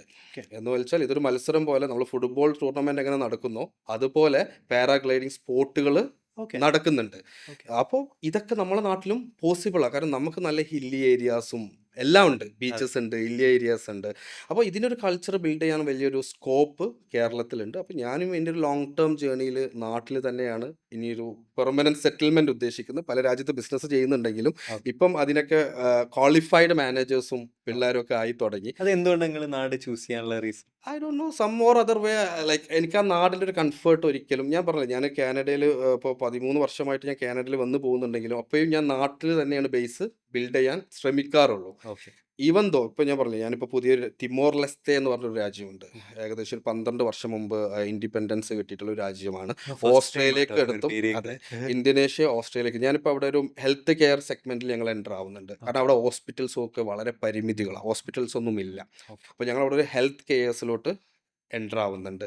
അപ്പോൾ ബേസിക്കലി ഞാൻ പല രാജ്യത്ത് ബിസിനസ് ചെയ്യുന്നുണ്ടെങ്കിലും ഇതിൻ്റെ ഒരു സെൻട്രലൈസ്ഡ് ഓപ്പറേഷൻസ് എല്ലാം ഞാൻ ചെയ്യുന്നത് നമ്മുടെ നാട്ടിൽ, നമ്മളെ കോഴിക്കോട്, നമ്മൾ ഹൈലൈറ്റ് ബിസിനസ് പാർക്കിലും അതേപോലെ കൊണ്ടോട്ടി കാലിക്കറ്റ് ഇന്റർനാഷണൽ എയർപോർട്ടിന് തൊട്ടടുത്ത് ഉള്ള ഓഫീസുകളിൽ വെച്ചിട്ടാണ് ഇതിൻ്റെ എല്ലാ സെൻട്രലൈസ്ഡ് ഓപ്പറേഷൻസും ഞാൻ കോർഡിനേറ്റ് ചെയ്യുന്നത്. ഫ്രം കേരള tier 2 tier 3 സിറ്റിന്ന് ഗ്ലോബൽ. അതെ, അതാണ് ഞാൻ ചെയ്തുകൊണ്ടിരിക്കുന്നത്. ഇന്ന് ഞാൻ ബിൽഡ് ചെയ്തുകൊണ്ടിരിക്കുന്നത് എൻ്റെ വീട്ടിൽ തന്നെ ഞാനൊരു സെൻട്രലൈസ്ഡ് ഓഫീസ് ബിൽഡ് ചെയ്തുകൊണ്ടിരിക്കുകയാണ്. 2 months എൻ്റെ വർക്ക് സ്റ്റാർട്ട് ചെയ്യും. എനിക്ക് കംപ്ലീറ്റ് ഓപ്പറേഷൻസ് ഒരു ATC ടവർ പോലെ, അല്ലെങ്കിൽ കംപ്ലീറ്റ് വേൾഡിലെ എൻ്റെ എല്ലാ ബിസിനസ് ഓപ്പറേഷൻസും എനിക്ക് വീട്ടിലെ ഓഫീസിലിരുന്ന് നിയന്ത്രിക്കാൻ പറ്റും. ഓക്കെ. ലെറ്റ്സ് സേ നിങ്ങൾ പറഞ്ഞ പാരാഗ്ലൈഡിങ് എനിക്ക് വളരെ ഇൻട്രസ്റ്റ് ഉണ്ടെന്ന് വിചാരിക്കാം. അങ്ങനെയാണെന്നുണ്ടെങ്കിൽ എന്താണ് എനിക്ക് ആ സർട്ടിഫിക്കേഷൻ എടുക്കാനുള്ള പ്രോസസ്സ്? അപ്പോൾ പാരാഗ്ലൈഡിങ്ങിൻ്റെ ഇതിലോട്ട് വരുന്ന സമയത്ത് വിത്ത് ഗ്രേസ് ഓഫ് ഗോഡ് ഞങ്ങളൊരു 6 മാസത്തിനുള്ളിൽ വി വിൽ ബി കമ്മിങ് വിത്ത് ഇന്ത്യയിലെ തന്നെ ആദ്യത്തെ ഒരു ഫ്ലൈയിങ് വില്ലേജ് ഞങ്ങൾ കേരളത്തിൽ ഇൻട്രൊഡ്യൂസ് ചെയ്യാൻ പോകുന്നതാണ്. അതിൻ്റെ ഫർദർ ഡീറ്റെയിൽസ് ഞാൻ സൂൺ എല്ലാവരും അപ്ഡേറ്റ് ചെയ്യുന്നതായിരിക്കും. അപ്പോൾ അതിൽ നിങ്ങൾക്ക് അൾട്രാ ലൈറ്റ്, മൈക്രോ ലൈറ്റ്, ഇതുപോലെ പവേർഡ് പാരാഗ്ലൈഡിങ് മുതലുള്ള എല്ലാ ട്രെയിനിങ്സും അതിൽ നിങ്ങൾക്ക് ചെയ്യാൻ പറ്റും. കേരളത്തിൽ ചെയ്യാൻ പറ്റും. കേരളത്തിൽ നിന്നുകൊണ്ട് നിങ്ങൾക്ക് ആർക്കും ചെയ്യാൻ പറ്റും. അപ്പോൾ ഇയാൾക്ക് അത് പഠിക്കണം എന്നുണ്ടെങ്കിൽ you just need to give me 10 to 20 days. അപ്പോൾ ഇയാളൊരു ഏജ് പ്രകാരം ഞാൻ മനസ്സിലാക്കുന്നത് 20 days I can make you a paraglider. You can jump from any hill, or powered paragliding ആണെങ്കിൽ ഏതൊരു ഫീൽഡിലും ഇയാൾക്ക് എന്ത് ചെയ്യാം, ചെറിയൊരു ഫീൽഡ്, ഒരു 100 feet പാരാഗ്ലൈഡ് എന്ന് പറഞ്ഞാൽ ടയറൊക്കെ ഉള്ള ടയറുള്ള. അതെ, ബീച്ചിലൊക്കെ നിങ്ങൾ കണ്ടിട്ട് ഇപ്പോൾ കോഴിക്കോട് ബീച്ചിലുണ്ട്, ആലപ്പി, ട്രിവാൻഡ്രത്ത്, വർക്കല കാലങ്ങളായിട്ട് അവർ പാരാഗ്ലൈഡിങ് നടത്തുന്നുണ്ട്. അത് ഇയാൾക്ക് റൈഡ് ചെയ്യാം. Just give me 20 days. Cost എന്ന് ചോദിച്ചാൽ അപ്രോക്സിമേറ്റ്ലി ഒരു 2.5 lakhs കോസ്റ്റ് തന്നാൽ മതി. 20 days you will be and you are free to fly like a bird anywhere. ഇതിനൊരു റെഗുലേറ്ററി ഇല്ല. നിങ്ങൾ എയർപോർട്ടിൻ്റെ തൊട്ടടുത്താണ് ഫ്ലൈ ചെയ്യുന്നതെന്നുണ്ടെങ്കിൽ നിങ്ങൾ എയർപോർട്ടിനെ അറിയിക്കണം ഞങ്ങളിങ്ങനെ ഒരു ആക്ടിവിറ്റി ചെയ്യുന്നുണ്ടെന്ന്. എയർപോർട്ടിൻ്റെ ഒരു 60 kilometer ഡിസ്റ്റൻസ് ഫാർ അവേ ആണെങ്കിൽ you don't need to inform anyone. ഇയാൾക്കൊരു ഫീൽഡ് സെലക്ട് ചെയ്യുക, ഇയാൾക്കൊരു നല്ല സേഫ് ലാൻഡിങ് ഒക്കെ പറ്റിയ സ്ഥലങ്ങൾ സെലക്ട് ചെയ്യുക. You can fly your self. ഒരു സോളോ, ഒരു പക്ഷി പറന്ന് നടക്കുന്ന പോലെ you can really fly your self. Okay. അതിൽ വേറെ ഒരു പ്രശ്നങ്ങളും ഇല്ല. And we wanted all youth. കാരണം ഇപ്പോൾ നമ്മളെ നാട്ടിൽ ഫേസ് ചെയ്യുന്ന വലിയ വലിയ പ്രശ്നങ്ങളാണ് നമ്മളെല്ലാവരും സംസാരിക്കുന്നത്. ഡ്രഗ്സിൻ്റെ പ്രശ്നങ്ങൾ, മറ്റ് പ്രശ്നങ്ങൾ. കാരണം ഇവിടെ ഇങ്ങനത്തെ കൾച്ചേഴ്സ് നമ്മൾ കൊണ്ടുവന്നാൽ ആളുകൾ പല ഹോബീസിലോട്ടും തിരിയും. ഈ ഹോബി ഇല്ലാത്തപ്പോഴാണ് ഈ പറഞ്ഞ പ്രശ്നത്തിലോട്ട് ആളുകൾ തിരിയുന്നത്. അതെ. ഇനി എനിക്ക് ഇതിൻ്റെ ഉള്ളിലേക്ക് വരാനുള്ളത്, ഇത് എനിക്ക് പെട്ടെന്ന് ഡോക്ടർ ആനന്ദൻ്റെ പോഡ്കാസ്റ്റിൽ ഒരു സാധനം ഉണ്ടായിരുന്നു, അഡിക്ഷൻ്റെ ഓപ്പോസിറ്റാണ് കണക്ഷൻ. ഭയങ്കര ഇഷ്ടമുള്ള എന്തെങ്കിലും സാധനങ്ങൾ ഉണ്ടെങ്കിൽ അതിലേക്ക് പോകാന്നുള്ളത്. ഞാൻ ഇങ്ങനെ ഒരു ഫ്രെയിം വർക്ക് ഞാൻ നോക്കി കാണുന്നുണ്ട്, നീഡ്, ഡ്രൈവ്, ആക്ഷൻ എന്നുള്ള.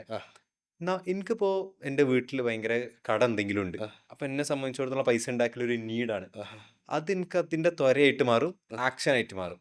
അങ്ങനെ എന്തെങ്കിലും നീഡ് നിങ്ങൾക്ക് ഉണ്ടായിരുന്നോ? അല്ലെങ്കിൽ അതിയായ ആഗ്രഹം ക്രിയേറ്റ് ചെയ്യണം എന്തെങ്കിലും എലിമെന്റ്സോ സിറ്റുവേഷൻസോ?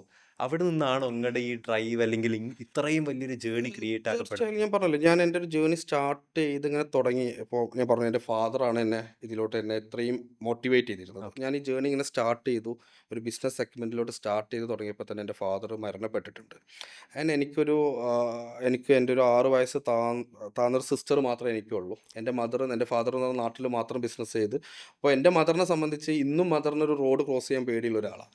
കാരണം എപ്പോഴും ഫാദറിൻ്റെ കൂടെ യാത്ര ചെയ്ത് മാത്രമേ ശീലമുള്ളൂ. ആൻഡ് ഐ ഫീൽ അത് എനിക്ക് ആക്ച്വലി ഞാനിപ്പോൾ എന്തൊക്കെ ചെയ്യുന്നുണ്ടോ ഇതെല്ലാം ഞാൻ ഡെഡിക്കേറ്റ് ചെയ്യുന്നത് എൻ്റെ ഫാദറിന് തന്നെയാണ്. ഓക്കെ. അവിടെ നിന്നാണ് ആ നീഡ് ഉണ്ടാക്കപ്പെടുന്നത്. ഓക്കെ. അപ്പോൾ ശരിക്കും ഞങ്ങൾക്ക് കുറച്ച് ഒരു 6-7 മാസം കഴിഞ്ഞ് കഴിഞ്ഞാൽ ഹോപ്പ്ഫുള്ളി എനിക്ക് ആ പൈലറ്റ് ലൈസൻസ് എടുക്കണം അല്ലെങ്കിൽ ആ പാരാഗ്ലൈഡിങ്ങിന്റെ സർട്ടിഫിക്കേഷൻ എടുക്കണം എന്നുണ്ടെങ്കിൽ യു എനിക്ക് ക്യാൻ കേരളത്തിൽ നിന്ന് കേരളത്തിൽ യു ക്യാൻ കം. അത് മാത്രമല്ല, യു ലേൺ അബൌട്ട് ഏവിയേഷൻ. ഒരു ഹോബി പോലെ ക്രിയേറ്റ് ചെയ്യാൻ പറ്റും. ഈ ലൈസൻസ് എടുക്കുക എന്നല്ല, ഈ ട്രെയിനിങ് എടുക്കുക എന്നല്ല, ഇതിന് ലൈസൻസ് എന്നല്ല ബേസിക്കലി പറയുന്നത്, ഇതിനൊരു സർട്ടിഫിക്കേഷൻ ആണ് ബേസിക്കലി കിട്ടുന്നത്. ഇത് കിട്ടിക്കഴിഞ്ഞാൽ യു ക്യാൻ ഫ്ലൈ. ഇനിയിപ്പം ഞങ്ങൾ അതിന് വേണ്ട ഒരു എക്കോ സിസ്റ്റം ക്രിയേറ്റ് ചെയ്യാനാണ് ശ്രമിക്കുന്നത് കേരളത്തിൽ. സോ ദാറ്റ് ഇപ്പോൾ ഇയാൾക്ക് എപ്പോഴെങ്കിലും ഫ്ലൈ ചെയ്യണം, ഒന്ന് വന്ന് ഹീൽ ചെയ്യണം, you want to just go up in the air, right, ഒരു 1 hour അപ്പ് ഇൻ ദി എയറിൽ നിന്ന് താഴേക്ക് വരണം തോന്നിയാൽ വി വിൽ ക്രിയേറ്റ് ആ ഒരു എക്കോ സിസ്റ്റമാണ് നമ്മൾ ക്രിയേറ്റ് ചെയ്യുന്നത്. ഞാൻ സൂൺ അതിൻ്റെ കൂടുതൽ ഡീറ്റെയിൽ ഞാൻ സൂൺ റിവീൽ ചെയ്യുന്നതായിരിക്കും. ഓക്കെ. ആ മെഷീന്റെ കോസ്റ്റ് എങ്ങനെയാണ്? ആ മെഷീൻ എന്ന് പറഞ്ഞാൽ ബേസിക്കലി ഇമ്പോർട്ടഡ് മെഷീൻസ് ആണെങ്കിൽ ഒരു 18 ലക്ഷം രൂപ 15 ലക്ഷം രൂപ ഒക്കെ വരുന്നുണ്ട്. ഇപ്പം ഇന്ത്യൻ മെയ്ഡ് മെഷീൻസ് വരുന്നുണ്ട്, ഒരു 8 ലക്ഷം രൂപ 10 ലക്ഷം രൂപ. ഇനി യൂസ്ഡ് ഒക്കെ ആണെങ്കിൽ 4 to 6 lakhs എന്ന് വെച്ചാൽ ഒരു അഡ്വാൻസ്ഡ് ബൈക്ക് മേടിക്കുന്ന കോസ്റ്റിൽ സത്യത്തിൽ ഈ മെഷീനെ സ്വന്തമാക്കാൻ പറ്റും. ഇത് നിങ്ങളെ കാറിൽ നമുക്ക് ബാക്ക് ചെയ്യുന്ന പോലെ കാറിൽ നിങ്ങൾക്ക് ഇതിനെ കൊണ്ട് നടക്കാനും പറ്റും. ഒരു ചെറിയൊരു ആൾട്ടോ കാറിൽ കൊണ്ടുപോകാൻ പറ്റുന്ന അത്രയും സൈസ് വരുന്ന മെഷീനേ ഉള്ളൂ ഇത്.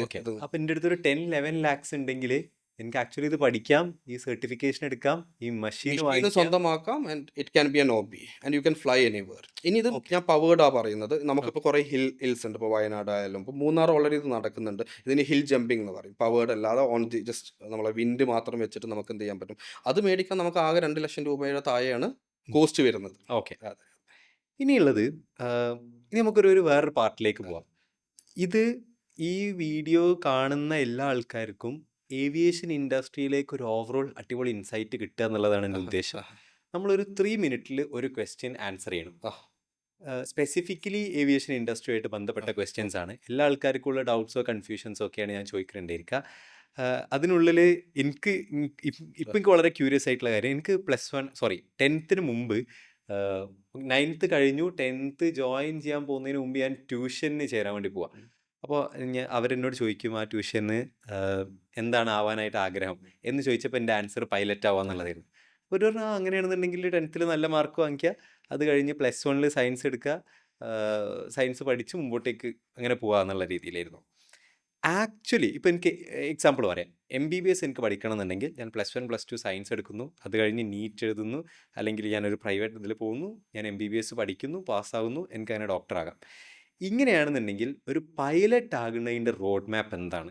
ആക്ച്വലി എവിടുന്ന് തുടങ്ങണം, ഏത് പാത്തിലൂടെ പോയിട്ടാണ് ഒരാൾ പൈലറ്റ് ആവുന്നത്?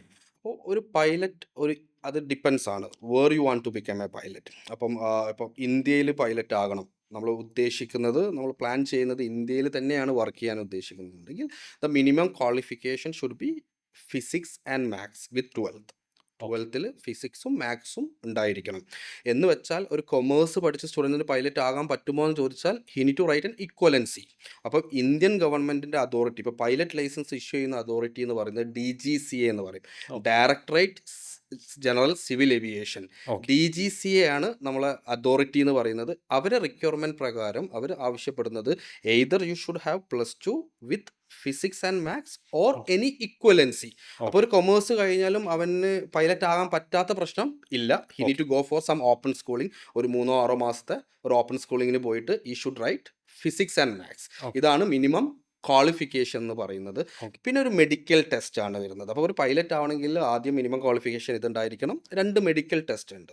അപ്പോൾ ഫിസിക്കൽ ടെസ്റ്റ് അല്ല, we don't need 6 packs to fly aircraft. Basically നമുക്കൊരു മെഡിക്കൽ ടെസ്റ്റ് ഉണ്ട്. നമ്മളെ ബ്ലഡ് മുതൽ എന്ന് വെച്ചാൽ അവർ engine should not stop in the air, അതാണ് അവർ ടെക്നിക്കലി നോക്കുന്നത്.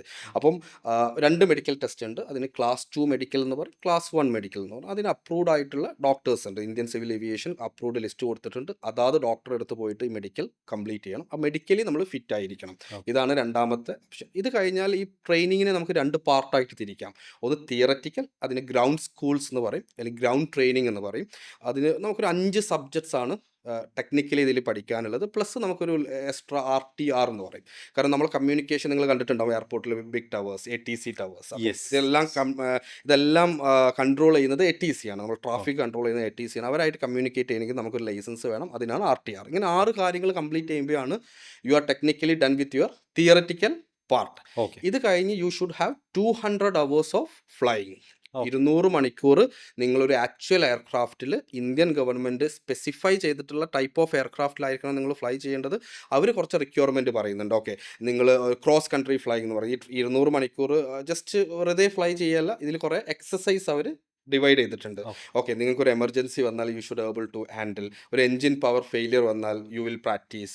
ഇനിയിപ്പം we don't have runway available, soft field landing എന്ന് പറയും, ഒരു ഗ്രാസിൽ ലാൻഡ് ചെയ്യാൻ വി ഷുഡ് പ്രാക്ടീസ്. ഇങ്ങനെ കുറേ എക്സസൈസുകൾ ബേസിക്കലി ഇതിൽ പഠിക്കുന്നുണ്ട്. ഫ്ലൈറ്റ് നാളെ ഒരു ചെറിയ ചുയിൽ, എയർ ചുയിലുള്ള അറ്റ്മോസ്ഫിയറിൽ നമുക്കറിയാം ചെറിയ ചുയിൽ ഒക്കെ ഉണ്ടാവും. അതിന് നമുക്ക് സ്പിൻസ് അല്ലെങ്കിൽ സ്റ്റോൾസ് എന്നൊക്കെ പറയും. ഇങ്ങനെ പല പ്രാക്ടീസസുമാണ് ഇവർ ചെയ്തുകൊണ്ടിരിക്കുന്നത്. അപ്പോൾ ഈ ചെക്ക് ബോക്സ് എല്ലാം ടിക്ക് ചെയ്യണം. അതെ, ഇതെല്ലാം ടിക്ക് ചെയ്ത് 200 മണിക്കൂർ കംപ്ലീറ്റ് ചെയ്താൽ you will get this commercial pilot license. ഇതാണ് ബേസിക്കലി കൊമേഴ്ഷ്യൽ പൈലറ്റ് ലൈസൻസ് എന്ന് പറയുന്നത്. ഓക്കെ, ഇത് കഴിഞ്ഞാൽ ഇറ്റ് ഡിപ്പെൻസ്, ഇതാണ് അടിസ്ഥാന ലൈസൻസ്. ഇനി നമ്മൾ എങ്ങോട്ടാണ് പോകുന്നത്? അപ്പോൾ ആളുകൾക്ക് തെറ്റിദ്ധാരണ ഉണ്ട്, ഈ കൊമേഴ്ഷ്യൽ പൈലറ്റ് ലൈസൻസ് എന്ന് പറയുന്ന എയർലൈൻ മാത്രമാണ്. അങ്ങനെയല്ല. ആക്ച്വലി ഇതിൽ എയർലൈൻസിൽ വർക്ക് ചെയ്യുന്ന പൈലറ്റ്സ് ഉണ്ട്. ഈ എയർലൈൻസിൽ വർക്ക് ചെയ്യുന്ന പൈലറ്റ്സിനെ ട്രെയിൻ ചെയ്യുന്ന ടൈപ്പ് റൈറ്റിംഗ് പൈലറ്റ്സുകളുണ്ട്. ഇവർക്ക് 200 മണിക്കൂർ ട്രെയിൻ ചെയ്യുന്നവരെ ഫ്ലൈറ്റ് ഇൻസ്ട്രക്ടേഴ്സ് എന്ന് പറയും. അപ്പം ഇതിൽ കുറേ മേഖലകളുണ്ട്. അതെ, ചാർട്ടർ ഫ്ലൈറ്റ്സുകളുണ്ട്. ഇപ്പോൾ പ്രൈവറ്റ്, ഇപ്പോൾ യൂസുഫ് അലിക്കൊക്കെ എന്തുണ്ട്, നമുക്ക് ഫ്ലൈറ്റ് ഉണ്ട്. Fly is A private pilot. അതെ, അത് പ്രൈവറ്റ് ചാർട്ടേഡ് പൈലറ്റ്സ് ആണ്. കുറേ മേഖലകളുണ്ട്. അതല്ലാതെ നമ്മൾ ഇന്ന് കാണുന്ന ഒരു ഇന്ത്യക്കോലോ എയർ ഇന്ത്യയിലോ മാത്രമല്ല ഇതിൻ്റെ ഒരു ജോബ് ഓപ്പർച്യൂണിറ്റി എന്ന് പറയുന്നത്. അപ്പം after CPL it depends where you are going. അപ്പം if you are going towards airlines, നിങ്ങൾ ആ സ്പെസിഫിക് മോഡലിൽ ഒരു ടൈപ്പ് റേറ്റിംഗ് ചെയ്യണം. ഇതൊരു 45 to 60 ഡേയ്സിലെ സ്പെഷ്യലൈസേഷൻ ആണ് ബേസിക്കലി. കാരണം നിങ്ങൾക്ക് പറത്താൻ അറിയാം, നിങ്ങൾ ആ മോഡലിൽ സ്പെഷ്യലൈസ്ഡ് ആയിരിക്കണം. ഓക്കെ, ഇതാണ് ടൈപ്പ് റേറ്റിംഗ് എന്ന് പറയും. അപ്പം ജേർണി എങ്ങനെ സ്റ്റാർട്ട് ചെയ്യുന്നത് വെച്ചാൽ you should have +2 with physics and maths or any equivalency. You should complete your class 2, class 1 medical, finish your theoretical ground school and write DGC exams. കാരണം DGC എല്ലാ മാസവും പൈലറ്റ്സിനുള്ള exams നടത്തുന്നുണ്ട്. ഈ എക്സാംസ് അപ്പിയർ ചെയ്യുക, ഈ 5 subjects clear ചെയ്യുക and get into a flight training school. ഒരു ഫ്ലൈറ്റുള്ള സ്കൂളിലോട്ട് ജോയിൻ ചെയ്ത് get your flying 200 hours flying done. Then go for type rating if you are planning for Indian airlines as per the market demands. അതാണ് ഇതിൻ്റെ ഒരു road map എന്ന് പറയുന്നത്.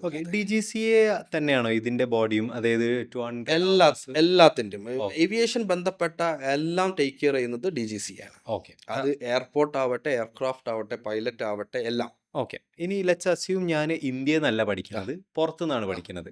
അങ്ങനെയാണെന്നുണ്ടെങ്കിൽ എനിക്കൊരു ഇന്ത്യൻ പൈലറ്റ് ആകാൻ ഞാൻ അവിടെ നിന്ന് കൊമേഴ്ഷ്യൽ പൈലറ്റ്. സോ പുറത്താണ് നിങ്ങൾ ട്രെയിൻ ചെയ്യുന്നുണ്ടെങ്കിൽ നിങ്ങൾക്ക് ആ രാജ്യത്തെ ലൈസൻസ് നിങ്ങൾ ഓൾറെഡി അറ്റൈൻ ചെയ്യും. ഈ ലൈസൻസ് നമ്മൾ ഇന്ത്യയിലോട്ട് കൺവേർട്ട് ചെയ്യണം. അപ്പോൾ ഇന്ത്യയിലോട്ട് കൺവേർട്ട് ചെയ്യാൻ ഒരു പ്രൊസീജിയർ ഓൾറെഡി ഇന്ത്യൻ ഗവൺമെൻറ് പറയുന്നുണ്ട്. അപ്പോൾ നിങ്ങൾ പുറത്താണ് ഫ്ലൈ ചെയ്യുന്നത്, ഞാൻ നേരത്തെ പറഞ്ഞു 5 സബ്ജക്റ്റ് ക്ലിയർ ചെയ്യണമെന്ന്. അത് 3 സബ്ജക്റ്റ് കുട്ടികൾ എഴുതിയാൽ മതി. കാരണം already they got A CPL from an abroad country. അപ്പോൾ പുറത്തു നിന്ന് വരുന്ന കുട്ടികളെ സംബന്ധിച്ച് 3 പേപ്പർ അവർ ക്ലിയർ ചെയ്തിരിക്കണം, 200 hours ഉണ്ടായിരിക്കണം. ഇവിടെ വന്നിട്ട് ഒരു സ്കിൽ ടെസ്റ്റ് അവർ കൊടുക്കണം. സ്കിൽ ടെസ്റ്റ് എന്ന് പറയുന്നത് ഒരു എക്സാമിനറെ കൂടെ ജസ്റ്റ് ഒരു 5 to 10 hours ഇവർ ഫ്ലൈ ചെയ്ത് എനിക്ക് പറത്താൻ അറിയാം എന്ന് കാണിച്ചു കൊടുക്കണം. ഓക്കെ, എനിക്ക് ഔട്ട് ഓഫ് ക്യൂരിയോസിറ്റി ചോദിക്കാട്ടോ, ഈ സെയിം ലൈസൻസ് തന്നെയാണ് ഹെലികോപ്റ്റർ? അല്ല, ബേസിക്കലി ഹെലികോപ്റ്ററിന് ഇതിപ്പം CPL-A എന്നാണ് പറയുക. എന്ന് വെച്ചാൽ CPL ഫോർ എയറോപ്ലെയിൻസ് എന്നാണ് പറയുക. ഹെലികോപ്റ്റേഴ്സ് സമയത്ത് അത് H എന്നാണ് പറയുക. അപ്പോൾ ടെക്നിക്കലി CPL ഉള്ള ഒരാളെ സംബന്ധിച്ച് ഒരു സ്കെർട്ടേൻ അവേഴ്സ്, അപ്പോൾ ഒരു ഫുൾ ട്രെയിനിങ് ഹെലികോപ്റ്ററിന് വേണ്ടി ചെയ്യേണ്ട ആവശ്യമില്ല. ഒരു സ്കെർട്ടേൻ, അതിൽ 4ൽ 1 ഭാഗം ട്രെയിനിങ് അവർ ചെയ്ത് അവർക്ക് ഹെലികോപ്റ്ററിന്റെ പൈലറ്റ് ലൈസൻസ് കൂടി എടുക്കാം. രണ്ടും രണ്ടാണ് ബേസിക്. സെപ്പറേറ്റ് ആണ്. പക്ഷേ CPL ഉള്ള ഒരാൾക്ക് വേണമെങ്കിൽ അതിനെ ചെറിയൊരു ട്രെയിനിങ്, അഡീഷണൽ ട്രെയിനിങ് എടുത്തിട്ട് അതിനെ ഹെലികോപ്റ്റർ ട്രെയിനിങ് ലൈസൻസ് കൂടി ആക്കി മാറ്റാം. ഓക്കെ, ലെറ്റ്സ് സേ എല്ലാ പ്രോസസ്സിന് നമുക്ക് ഔട്ട് ഓഫ് 10 ഒരു എഫേർട്ട് ആംഗിളിൽ റേറ്റ് ചെയ്യാം. നിങ്ങളുടെ ഒരു പോയിന്റ് ഓഫ് വ്യൂ. ഇപ്പോൾ എക്സാമ്പിൾ പറഞ്ഞാൽ ഇതിൻ്റെ എക്സാം ആവാം, അല്ലെങ്കിൽ ഇതിൻ്റെ ഗ്രൗണ്ട് സ്കൂൾ ആകാം. ഔട്ട് ഓഫ് 10 എഫേർട്ട് ആംഗിളിൽ റേറ്റ് ചെയ്യുകയാണെന്നുണ്ടെങ്കിൽ ഏറ്റവും എഫേർട്ട് നിങ്ങൾ കൊടുക്കുക ഏത് പാർട്ടിനായിരിക്കും? ആക്ച്വലി അങ്ങനെ ചോദിച്ചു കഴിഞ്ഞാൽ ഇറ്റ് ഡിപ്പെൻഡ്സ് ഓൺ പേഴ്സൺ. ഇത് എന്താ വെച്ചാൽ പൈലറ്റ് ട്രെയിനിങ് ആക്ച്വലി മറ്റു പ്രോഗ്രാം പോലെയല്ല. ഇപ്പോൾ ഒരു ഡിഗ്രിക്ക് ഒരു സ്റ്റുഡൻറ്റ് ജോയിൻ ചെയ്യാണ്, അല്ലെങ്കിൽ ഒരു എഞ്ചിനീയറിങ്ങിന് ജോയിൻ ചെയ്യാണ്, നമുക്കറിയാം ഓൾറെഡി ഫിക്സ്ഡ് ആണ്. അതിന് 8 സെമസ്റ്ററോ അല്ലെങ്കിൽ 6 സെമസ്റ്ററോ, ഈ സെമസ്റ്ററിൽ ഇന്ന സബ്ജക്റ്റുകളായിരിക്കും. നിങ്ങളെ ക്ലാസ് ടൈമിംഗ് 10 മുതൽ 4 വരെ ആയിരിക്കും.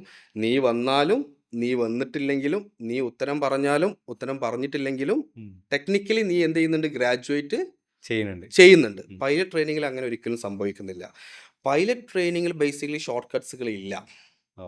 നിങ്ങൾ ഇൻഡിവിജ്വലി എക്സാം അപ്പിയർ ചെയ്ത് പാസ് ചെയ്താൽ മാത്രമേ നിങ്ങൾക്ക് അടുത്ത ഫ്ലൈയിങ്ങിലോട്ട് നീങ്ങാൻ ഓക്കെ പറ്റൂ. നിങ്ങൾ ഫിസിക്കലി അവിടെ ഉണ്ടായാൽ മാത്രമാണ് ഓക്കെ ആ ഫ്ലൈയിങ് നിങ്ങളെ പ്രോഗ്രസ് ഉള്ളൂ. അപ്പോൾ എനിക്ക് തലവേദന ഹെഡേക്ക് ആണെന്ന് പറഞ്ഞ് ഇന്ന് ഫ്ലൈയിങ്ങിന് പോയിട്ടില്ലെങ്കിൽ അവൻ്റെ താഴെ വന്ന സ്റ്റുഡൻറ്റ് ചിലപ്പോൾ അവൻ്റെ ഫ്രണ്ടിലോട്ട് എത്താം. ഓക്കെ അപ്പോൾ ബേസിക്കലി ഇതിനൊരു ഫിക്സ്ഡ് ഡ്യൂറേഷൻ ഇല്ല.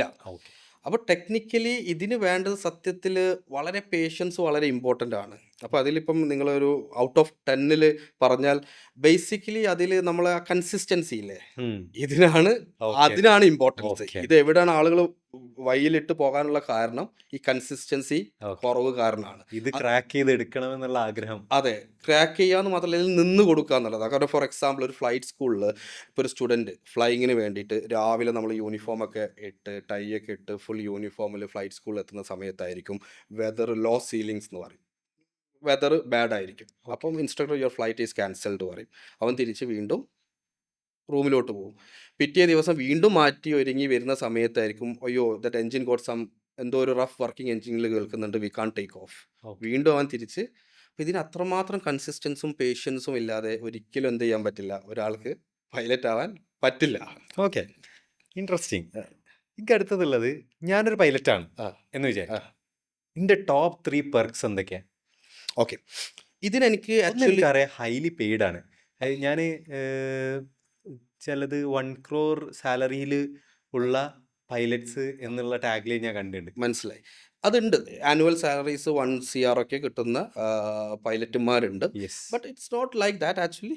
ഇതെന്താ സംഭവിക്കുന്നത് വെച്ചാൽ ഒരു പൈലറ്റ് ആയി കഴിഞ്ഞാൽ അവർ ആദ്യം, ഞാനൊരു എയർലൈൻസിൻ്റെ കാര്യം ആദ്യം പറയാം. ഞാൻ പറഞ്ഞതിൽ കുറേ സെഗ്മെൻറ്റുകളുണ്ട്. ഓക്കെ എയർലൈൻ, പ്രൈവറ്റ് ജെറ്റുകൾ, അല്ലെങ്കിൽ ഇൻസ്ട്രക്ടേഴ്സ്, അല്ലെങ്കിൽ നാളെ അവർക്കൊരു ചീഫ് ഫ്ലൈറ്റ് ഇൻസ്ട്രക്ടർ, നമ്മൾ സ്കൂളിൽ പ്രിൻസിപ്പൽ എന്ന് പറയുന്ന പോലെ ഈ can be the head for the training okay organisation. ഇങ്ങനെ കുറേ മേഖലകൾ ടെക്നിക്കലി ഉണ്ട്. ഓക്കെ അപ്പോൾ ഒരു പൈലറ്റ് സാലറീസിൻ്റെ കാര്യത്തിലോട്ട് വരുന്ന സമയത്ത് ഇനീഷ്യലി ഒരു ജൂനിയർ ഫസ്റ്റ് ഓഫീസർ കറൻറ്റ്ലി ഇന്ത്യയിലാണെങ്കിൽ 50,000 മുതൽ 1,00,000 രൂപ വരെയൊക്കെയാണ് ഒരു ഇനീഷ്യൽ ഓക്കെ സ്റ്റേറ്റ്മെന്റ് എന്ന് പറയുന്ന പോലെ സാലറി. ഇപ്പോൾ സാലറി എന്ന് പറയാൻ പറ്റില്ല, അവർ ട്രെയിനിങ്ങിലായിരിക്കും. കാരണം ഒരു പൈലറ്റിന് ഒരിക്കലും ഒരു ലൈസൻസ് ഉണ്ട്, അവൻ്റെ കയ്യിൽ ടൈപ്പ് റൈറ്റിംഗ് ഉണ്ടെങ്കിൽ പോലും ഒരിക്കലും അവനെ കൊണ്ടുപോയിട്ട് എന്ത് ചെയ്യുന്നില്ല, അവനെ ഡയറക്റ്റ് അപ്പോയിന്റ് ചെയ്യുന്നു. ചെയ്യുന്നില്ല. ഓക്കെ അവൻ ഓൾറെഡി ഇതിൽ കുറേ കാലം ഒബ്സർവേഷൻ പൈലറ്റ് ആയിട്ടും പല രീതിയിലും ഫ്ലൈ ചെയ്തതിന് ശേഷം മാത്രമാണ് technically is going to start as a junior first officer. അപ്പോൾ അതുവരെ പക്ഷേ on that training itself they will be having salaries. Okay അതാണ് ഞാൻ പറഞ്ഞൊരു 50 to 1. ഓക്കെ പിന്നെ അവരൊരു മുന്നോട്ട് പോകുന്നതിനനുസരിച്ച് അതൊരു 1.2 ഒരു 7 to 8.5 lakhs ഒക്കെയാണ് കറൻ്റ്ലി ഒരു ഇന്ത്യൻ എയർലൈൻസിൽ ഓക്കെ ഒരു സാലറി ആയിട്ട് നമുക്ക് എക്സ്പെക്ട് ചെയ്യാൻ പറ്റുന്നത്. ഓക്കെ പിന്നെ ഈ കാണുന്നൊരു ഗ്ലാമറസ് അതിന് ഉണ്ടോയെന്ന് ചോദിച്ചാൽ ഡെഫിനറ്റ്ലി ഉണ്ട്. പക്ഷെ അതിന് കുറേ, ഇതൊരു 24 hours റോസ്റ്റർ സിസ്റ്റം യെസ് അല്ലേ യെസ് യെസ് അല്ലേ. ഇപ്പോൾ ആളുകളെ സംബന്ധിച്ച് എന്താണെന്ന് വെച്ചാൽ നമ്മൾ കാണുന്നത് ഓക്കെ അവർ യൂണിഫോം ഇടുന്നു, വരുന്നു, പോകുന്നു. പക്ഷേ ഇതിൽ അവർക്ക് കുറേ ഇതിൽ ഫെറ്റീഗ് മാനേജ്മെൻറ്റ് എന്ന് പറയും, അത് ഭയങ്കരമായിട്ടുണ്ട്. ഇപ്പം റീസെൻ്റ്ലി ഇന്ത്യക്കൊക്കെ ഫ്ലൈറ്റുകൾ കുറേ ക്യാൻസൽ ചെയ്തിരുന്നു. അതിനുള്ള റീസൺ എന്താണെന്ന് വെച്ചാൽ പൈലറ്റ്സുകളില്ല, അവൈലബിൾ അല്ല. കാരണം ഇവർക്ക് ഇനഫ് റെസ്റ്റ് ടൈം കൊടുക്കൽ നിർബന്ധമാണ്. മനസ്സിലായി. അപ്പോൾ ഇതിനൊക്കെ റെഗുലേറ്ററി ഓൾറെഡി പറഞ്ഞിട്ടുണ്ട്.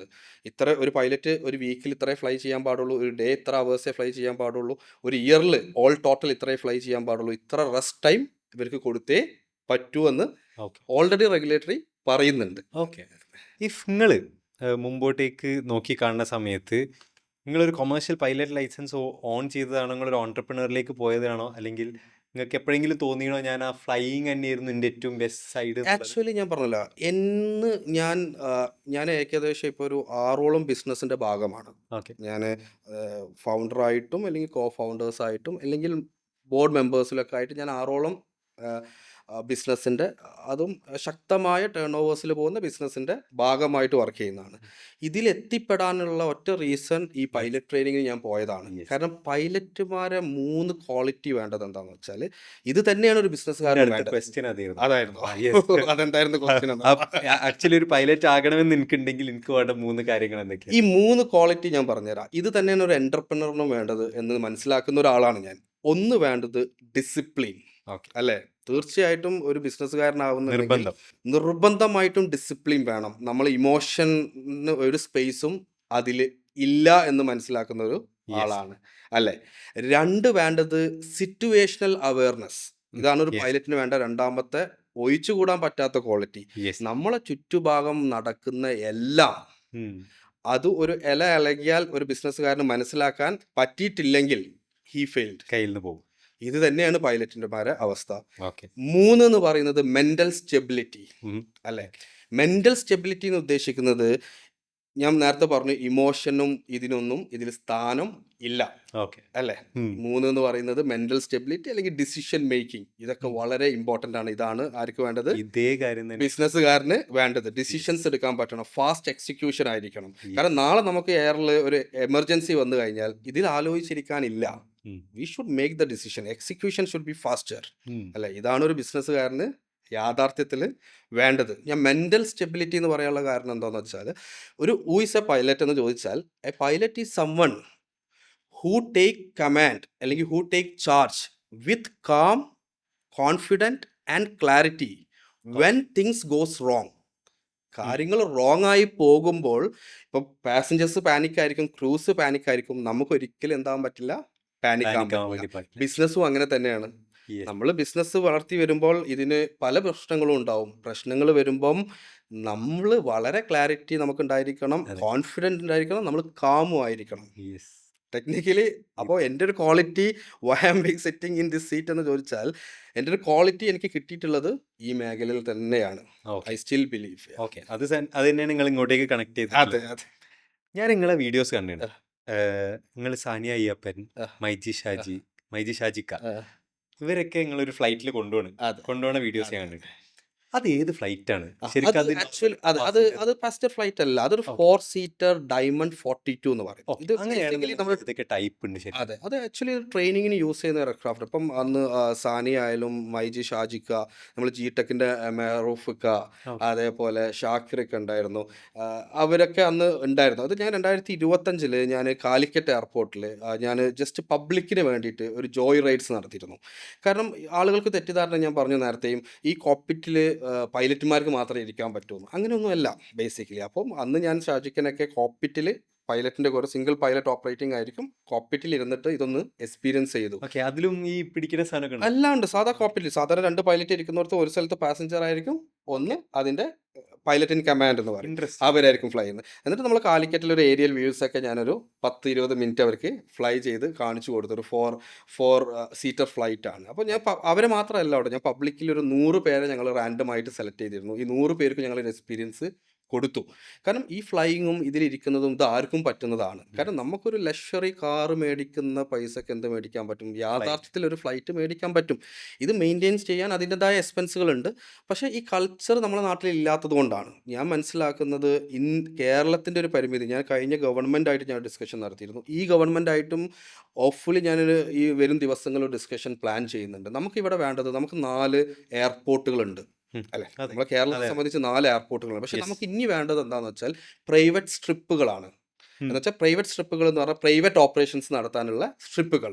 ഇങ്ങനത്തെ ഒരു 2-3 സ്ട്രിപ്പ് ഉണ്ടെങ്കിൽ ഇവിടെ ലക്ഷറി കാറ് മേടിക്കുന്നേക്കാൾ കൂടുതൽ ഫ്ലൈറ്റ് മേടിക്കാൻ കപ്പാസിറ്റി ഉള്ള ആളുകൾ നമ്മുടെ ചുറ്റുഭാഗത്തും ഉണ്ട്. ആ കൾച്ചർ മാറും. ഒരു 2 പ്രൈവറ്റ് സ്ട്രിപ്പ് വന്ന് നോക്കട്ടെ കേരളത്തിൽ, ഇവിടുത്തെ ഫ്ലൈയിങ് കൾച്ചർ തന്നെ മാറും. ഞാനൊരു ബാംഗ്ലൂർ ബേസ്ഡ് ഒരു സ്റ്റാർട്ടപ്പിനെ കണ്ടിരുന്നു. ഊബറിന് പകരം ഫ്ലൈറ്റിൽ, അതായത് അത് എയർ ടാക്സി. എയർ ടാക്സി അത് സർല ഏവിയേഷൻ എന്ന് പറഞ്ഞിട്ട് ബാംഗ്ലൂരിലെ ഒരു സ്റ്റാർട്ടപ്പ് ആണ്. അവര് ബേസിക്കലി അവർക്ക് വലിയ ഇൻവെസ്റ്റ്മെന്റ് ഇപ്പം എബ്രോ രാജ്യത്ത് നിന്ന് വന്നുകൊണ്ടിരിക്കുന്നുണ്ട്. അപ്പം അവർക്ക് ബേസിക്കലി അവരെന്താ ഉദ്ദേശിക്കുന്നത്, ഇപ്പൊ ബാംഗ്ലൂരിലൊരു ബുദ്ധിമുട്ട് എന്താണ്? ട്രാഫിക്. നമുക്ക് ഇനി എത്ര പൈസ ഉണ്ടെന്ന് പറഞ്ഞിട്ടും കാര്യമില്ല, സമയം. കാരണം നമുക്കൊരു തെറ്റിദ്ധാരണ, ഇപ്പം ഞാൻ പറഞ്ഞത്, ഞാൻ എൻ്റെ 17ാം വയസ്സ് മുതൽ കാനഡയിലാണ്. അവിടെ സമയത്തിനാണ് ഇമ്പോർട്ടൻറ്റ്. നമ്മളിവിടെ എപ്പോഴും പൈസക്കാണ് ഇമ്പോർട്ടൻ്റ് കൊടുക്കുന്നത്. പൈസ നമുക്ക് ഉണ്ടാക്കാനും പറ്റും, അതുപോലെ പോകാനും സാധ്യതയുള്ള സാധനമാണ്. സമയം ഒരിക്കലും നമുക്ക് തിരിച്ചു പിടിക്കാൻ പറ്റാത്ത ഏക ഒരു സാധനമേ ഉള്ളൂ, അത് മണിയാണ്.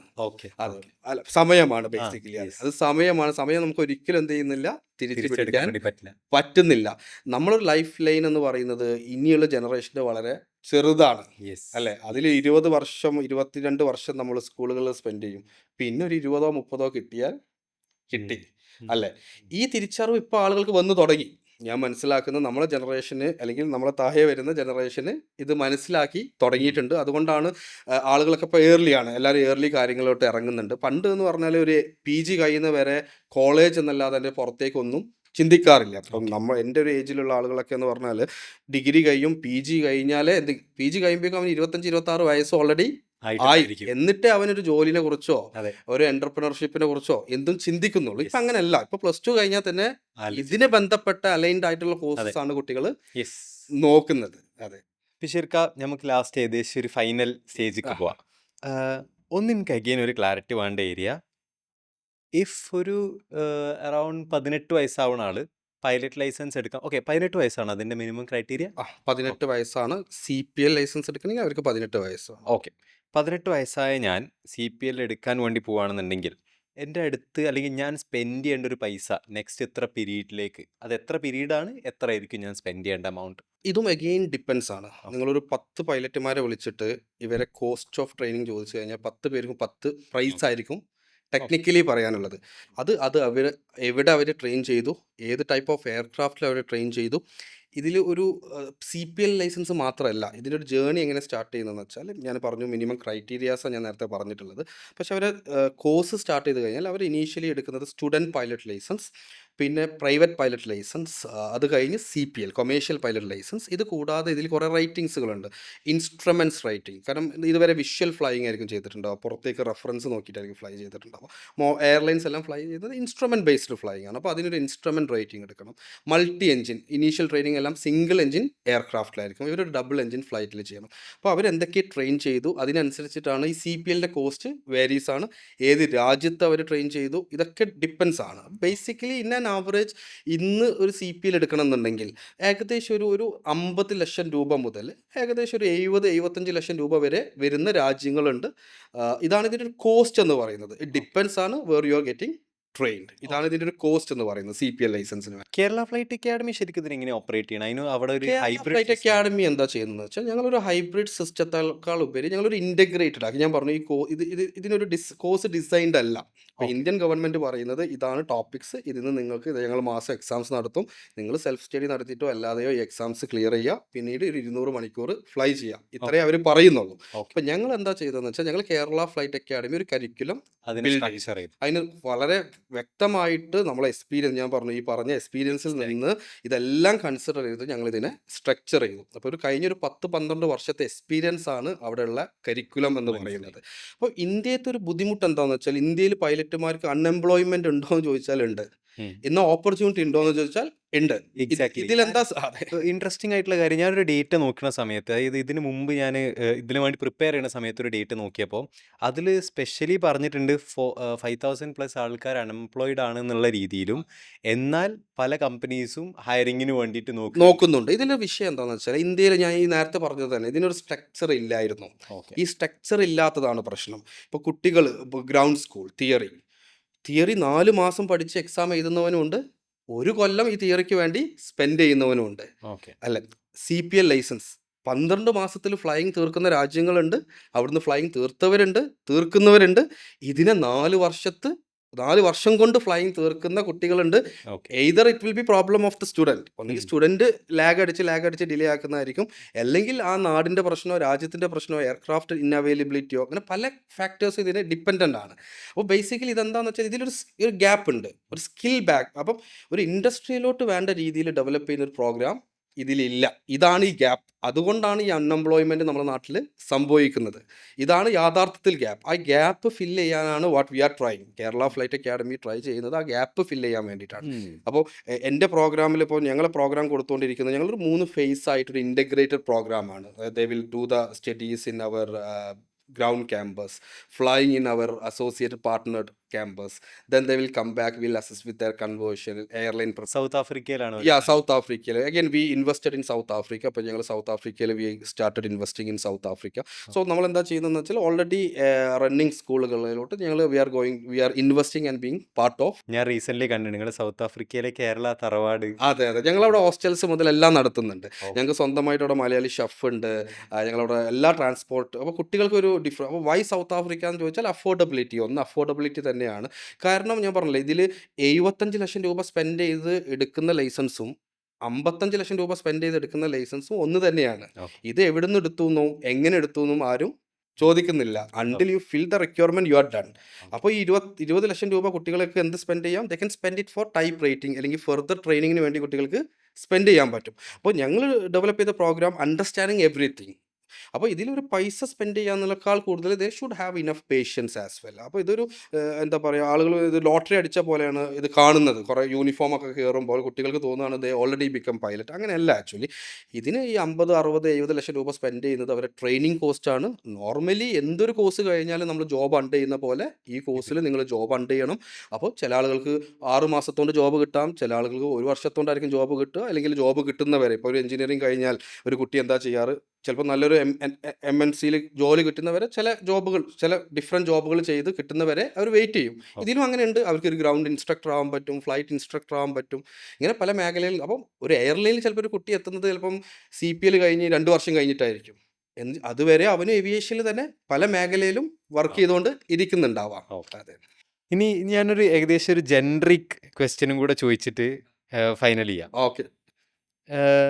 നിങ്ങളിപ്പോൾ 40+ കൺട്രീസ് ട്രാവൽ ചെയ്തിട്ടുണ്ട്. നിങ്ങൾ ഒരുപാട് രാജ്യത്ത് ബിസിനസ് ചെയ്യുന്നുണ്ട്. ഇവിടെ കേരളത്തിൽ വളരെ റിമാർക്കബിൾ ആയിട്ടുള്ള നല്ല അടിപൊളി പെയിൻ പോയിന്റ്സ് സോൾവ് ചെയ്തുകൊണ്ടുള്ള 8 പ്ലാറ്റ്ഫോംസ് നിങ്ങൾ ചെയ്യുന്നുണ്ട്. നിങ്ങൾക്ക് നല്ല കാർ കളക്ഷൻ ഉണ്ട്. ഇങ്ങനെ കുറേ കാര്യങ്ങൾ മിക്സ്ഡപ്പാണ്. ഇത് കാണുന്ന ഒരു 20s ഏർലി 20സിലുള്ള ആൾക്കാരോട് നിങ്ങളുടെ ലൈഫിൽ നിന്ന് ലെസൺസ് ഒക്കെ കണക്ട് ചെയ്തുകൊണ്ട് ഒരു 3 കാര്യങ്ങൾ പറയുകയാണെന്നുണ്ടെങ്കിൽ, അതിനും അതൊരു ജനറിക് ക്വസ്റ്റ്യൻ ആണെന്നുണ്ടെങ്കിൽ എന്നുള്ളത്, അപ്പോൾ നിങ്ങളൊരു 3 കാര്യങ്ങൾ പറയുകയാണെന്നുണ്ടെങ്കിൽ എന്തൊക്കെയായിരിക്കും അതിൽ നിങ്ങൾ പറയാനായിട്ട് ആഗ്രഹിക്കുന്നുണ്ടായിരിക്കാം? അത് ഞാൻ ജനറൽ ആയിട്ട് തന്നെ പറയാം. Okay, sure. ബേസിക്കലി ഇപ്പോൾ നാട്ടിൽ ഞാൻ പറഞ്ഞല്ലോ, ഞാൻ കൂടുതലും കണക്ട് ചെയ്തിട്ടുള്ളത് ഇവിടുത്തെ ഒരു എഡ്യൂക്കേഷൻ സിസ്റ്റത്തിലാണ് അല്ലേ. അതെ. അപ്പം എഡ്യൂക്കേഷൻ സിസ്റ്റത്തിൽ ഞാനിപ്പോൾ ഒരു പുതിയൊരു വെഞ്ചറിനെ കുറിച്ച് ചിന്തിക്കുന്നുണ്ട്. കാരണം ഇവിടെ സ്കിൽഡ് അലൈൻഡ് കോഴ്സസ് ഇപ്പോഴും കുറവാണ്. Okay. വേണ്ട രീതിയിൽ ഉള്ള കോഴ്സസ് കൊടുക്കുന്ന അക്കാഡമീസ് ഇന്നും ഇല്ല. Okay. അപ്പോൾ ടെക്നിക്കലി എന്താ സംഭവിക്കുന്നതെന്ന് വെച്ചാൽ നമ്മുടെ നാട്ടിൽ ഇപ്പം കുട്ടികളെല്ലാം എന്റർപ്രണർ ആവാൻ വേണ്ടി നടക്കുന്നതാണ് അതെ. അല്ലേ. അതെ. സ്റ്റാർട്ടപ്പിന്റെ പുറകെയാണ്. വളരെ എനിക്ക് തോന്നുന്നു ഈ ഒരു കൾച്ചർ വന്നത് കഴിഞ്ഞൊരു 4-5 വർഷത്തിലാണ്. കാരണം ഞാനൊക്കെ ബിസിനസ് തുടങ്ങുന്ന സമയത്ത് അന്നും നമ്മളിതിനെ സ്റ്റാർട്ടപ്പ് എന്ന് വിളിച്ചിട്ടില്ലെങ്കിലും നമ്മൾ യാഥാർത്ഥ്യത്തിൽ ഒരു കൈൻഡ് ഓഫ് സ്റ്റാർട്ടപ്പ് പോലെ Yes. സ്റ്റാർട്ട് ചെയ്ത ആളുകളാണ്. നമ്മളൊക്കെ ബിസിനസ്സുകാരാണ്. അപ്പം ഞാൻ മനസ്സിലാക്കുന്ന എന്റർപ്രണറും ബിസിനസ്സുകാരും രണ്ടും ഡിഫറൻസ് ഉണ്ട് അതിൽ. ഈ സ്റ്റാർട്ടപ്പിന്റെ കൾച്ചറിലെ ഒരു ബുദ്ധിമുട്ട് ഞാൻ മനസ്സിലായി. ഇപ്പം എത്ര സ്റ്റാർട്ടപ്പുകൾ ഇവിടെ വന്നു, എത്ര എണ്ണം പോയി. അതെ. അത് നമ്മൾ കറക്റ്റായിട്ട് പഠിക്കേണ്ടതുണ്ട്.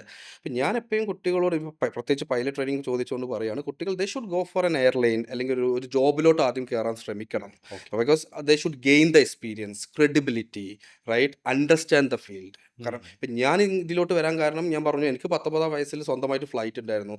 അതുകൊണ്ട് ഞാൻ അതിനെ മെയിൻറ്റെയിൻ ചെയ്തിട്ടും അതിൻ്റെ ഞാൻ പഠിച്ചു തുടങ്ങി. ഓക്കെ, ഇതിൻ്റെ ഒരു ബിഹൈൻഡ് ദ ബാക്ക് സ്റ്റോറി ഞാൻ ഓൾറെഡി പഠിച്ചു തുടങ്ങി. പിന്നീട് ഞാൻ ഫ്ലൈറ്റ് ഓപ്പറേഷൻ മാനേജർ ആയിട്ടാണ്, ഞാൻ തന്നെ പഠിച്ച ഫ്ലൈറ്റ് സ്കൂളിൽ ഞാൻ ഫ്ലൈറ്റ് ഓപ്പറേഷൻ മാനേജർ ആയിട്ടാണ് കാനഡയിൽ വർക്ക് ചെയ്ത് തുടങ്ങുന്നത്. അപ്പം ഞാനൊരു സ്കൂൾ എങ്ങനെ പ്രവർത്തിക്കുന്നു, കുട്ടികൾക്ക് എങ്ങനെ ഫ്ലൈയിങ് കൊടുക്കുന്നു, സ്ലോട്ട്, ഇതിൻ്റെ മെയിൻ്റെനൻസ്, MRO എന്ന് പറയും, എയർക്രാഫ്റ്റ് മെയിൻ്റെനൻസ്. ഈ മെയിൻ്റെനൻസ് നിരന്തരം ഇതിൽ ഇൻവോൾവ്. ഒരു പൈലറ്റിനെ പോലെ തന്നെ ഇമ്പോർട്ടൻസ് ആണ് ഒരു എയർക്രാഫ്റ്റിനെ സംബന്ധിച്ച് ഇതിൻ്റെ മെയിൻ്റെനൻസ്. അപ്പോൾ ഇതിനൊക്കെ ഞാൻ എന്ത് ചെയ്തിട്ടുണ്ട്, എൻ്റെ ഫസ്റ്റത്തെ ഏർലി ഏജസിൽ ഞാൻ പഠിച്ചതിൻ്റെ അടിസ്ഥാനത്തിലാണ് ഞാൻ ബിസിനസ്സിലോട്ട് ഇറങ്ങിയിട്ടുള്ളത്. ഞാൻ always suggest first gain some experience then come to this. കാരണം അങ്ങനെ തന്നെ ആയിരിക്കണം. അതാണ് ആക്ച്വലി ഇമ്പോർട്ടൻറ്റ്. വേറെ എന്തെങ്കിലും ആഡ് ചെയ്യാനായിട്ടുള്ളത്? ഇതാണ് എനിക്ക് പറയാനുള്ളത് കാര്യമായിട്ട്. അതെ. താങ്ക് യു ബഷീർക്ക്, നിങ്ങൾ വന്നതിന്. ഇങ്ങനത്തെ ഒരു കോൺവെർസേഷൻ എനിക്ക് ഇൻട്രസ്റ്റിംഗ് ആയിരുന്നു. നിങ്ങളെ കുറേ കാര്യങ്ങൾ എനിക്ക് ഇൻട്രസ്റ്റിംഗ് ആണ്. പ്ലസ് നിങ്ങൾക്ക് ആ ഏവിയേഷൻ എന്നുള്ള ഇൻഡസ്ട്രീനെ കുറിച്ച് ഉറപ്പായിട്ടും കുറേ ഇൻസൈറ്റ്സ് കിട്ടി. ഇത് കാണുന്ന എല്ലാ ആൾക്കാർക്കും അത് കിട്ടിയെന്ന് വിചാരിക്കുന്നു. എനിക്കൊരു കാര്യം കൂടി പറയാനുള്ളത്, ജനറൽ ആയിട്ട് ആളുകളോട് പറയാനുള്ളത്, ആക്ച്വലി നിങ്ങൾ ഇപ്പം അറിയാം കുറേ കുട്ടികൾ പൈലറ്റ് ആവാൻ ആഗ്രഹിച്ച് നടക്കുന്നുണ്ട്. I don't entertain that actually. കാരണം ഒരു സമയത്ത് അറിയാം 2014-15 എല്ലാവരും എഞ്ചിനീയർ ആവാൻ വേണ്ടി ഓടി നടക്കുകയായിരുന്നു. ഒരു സമയത്ത് മറ്റ് കുറേ മാനേജർ, ഇപ്പോൾ കുറേ നമുക്കറിയാം കുറേ കൊമേഴ്സ് ഫീൽഡ് ഭയങ്കരമായിട്ട്, കുറേ സമയത്ത് നീറ്റ് കോച്ചിങ്ങിൻ്റെ ഭയങ്കരമായിട്ടുള്ള സംഭവങ്ങളുണ്ടായിരുന്നു. നമ്മളൊരു നാട്ടിലൊരു ട്രെൻഡും അല്ലെങ്കിൽ നമ്മളൊരു ഒരു എന്താ പറയുക ഡിസ്അഡ്വാൻറ്റേജ് എന്താണെന്ന് വെച്ചാൽ നമ്മളെ കൂടെ ഉള്ളവർ എന്ത് ചെയ്യുന്നു അതിൻ്റെ പുറകെ ഓടി നടക്കും. അങ്ങനെയല്ല സത്യത്തിൽ വേണ്ടത്. അത് അപ്പോൾ നിങ്ങൾ വന്ന് പൈലറ്റ് ആകാമെന്നല്ല ഞാൻ പറയുന്നത്. നിങ്ങൾ അണ്ടർസ്റ്റാൻഡ് ചെയ്യണം വെദർ ഐ ആം ക്യാപ്പബിൾ. അത് ഫിനാൻഷ്യലി ഞാൻ ക്യാപ്പബിൾ ആണോ, ഇതിൻ്റെ റിയാലിറ്റി മനസ്സിലാക്കണം. അല്ലാതെ ഇല്യൂഷൻ്റെ പുറത്ത് വന്ന് ഒരിക്കലും ഒരു കോഴ്സിനും ജോയിൻ ചെയ്യരുത് എന്നാണ് എനിക്ക് എല്ലാ യങ്സ്റ്റേഴ്സിനോടും പറയാനുള്ളത്. എക്സാക്ട്ലി അതേ സാധനം ഞാൻ +1 ഞാനും കൂടി ആഡ് ചെയ്യണേ. Thank you. And yes, another episode ആയിട്ട് നമുക്ക് വേറെ നെക്സ്റ്റ് എപ്പിസോഡും കൂടി ചെയ്യാൻ പറ്റുന്നതായിരിക്കും. Thank you so much.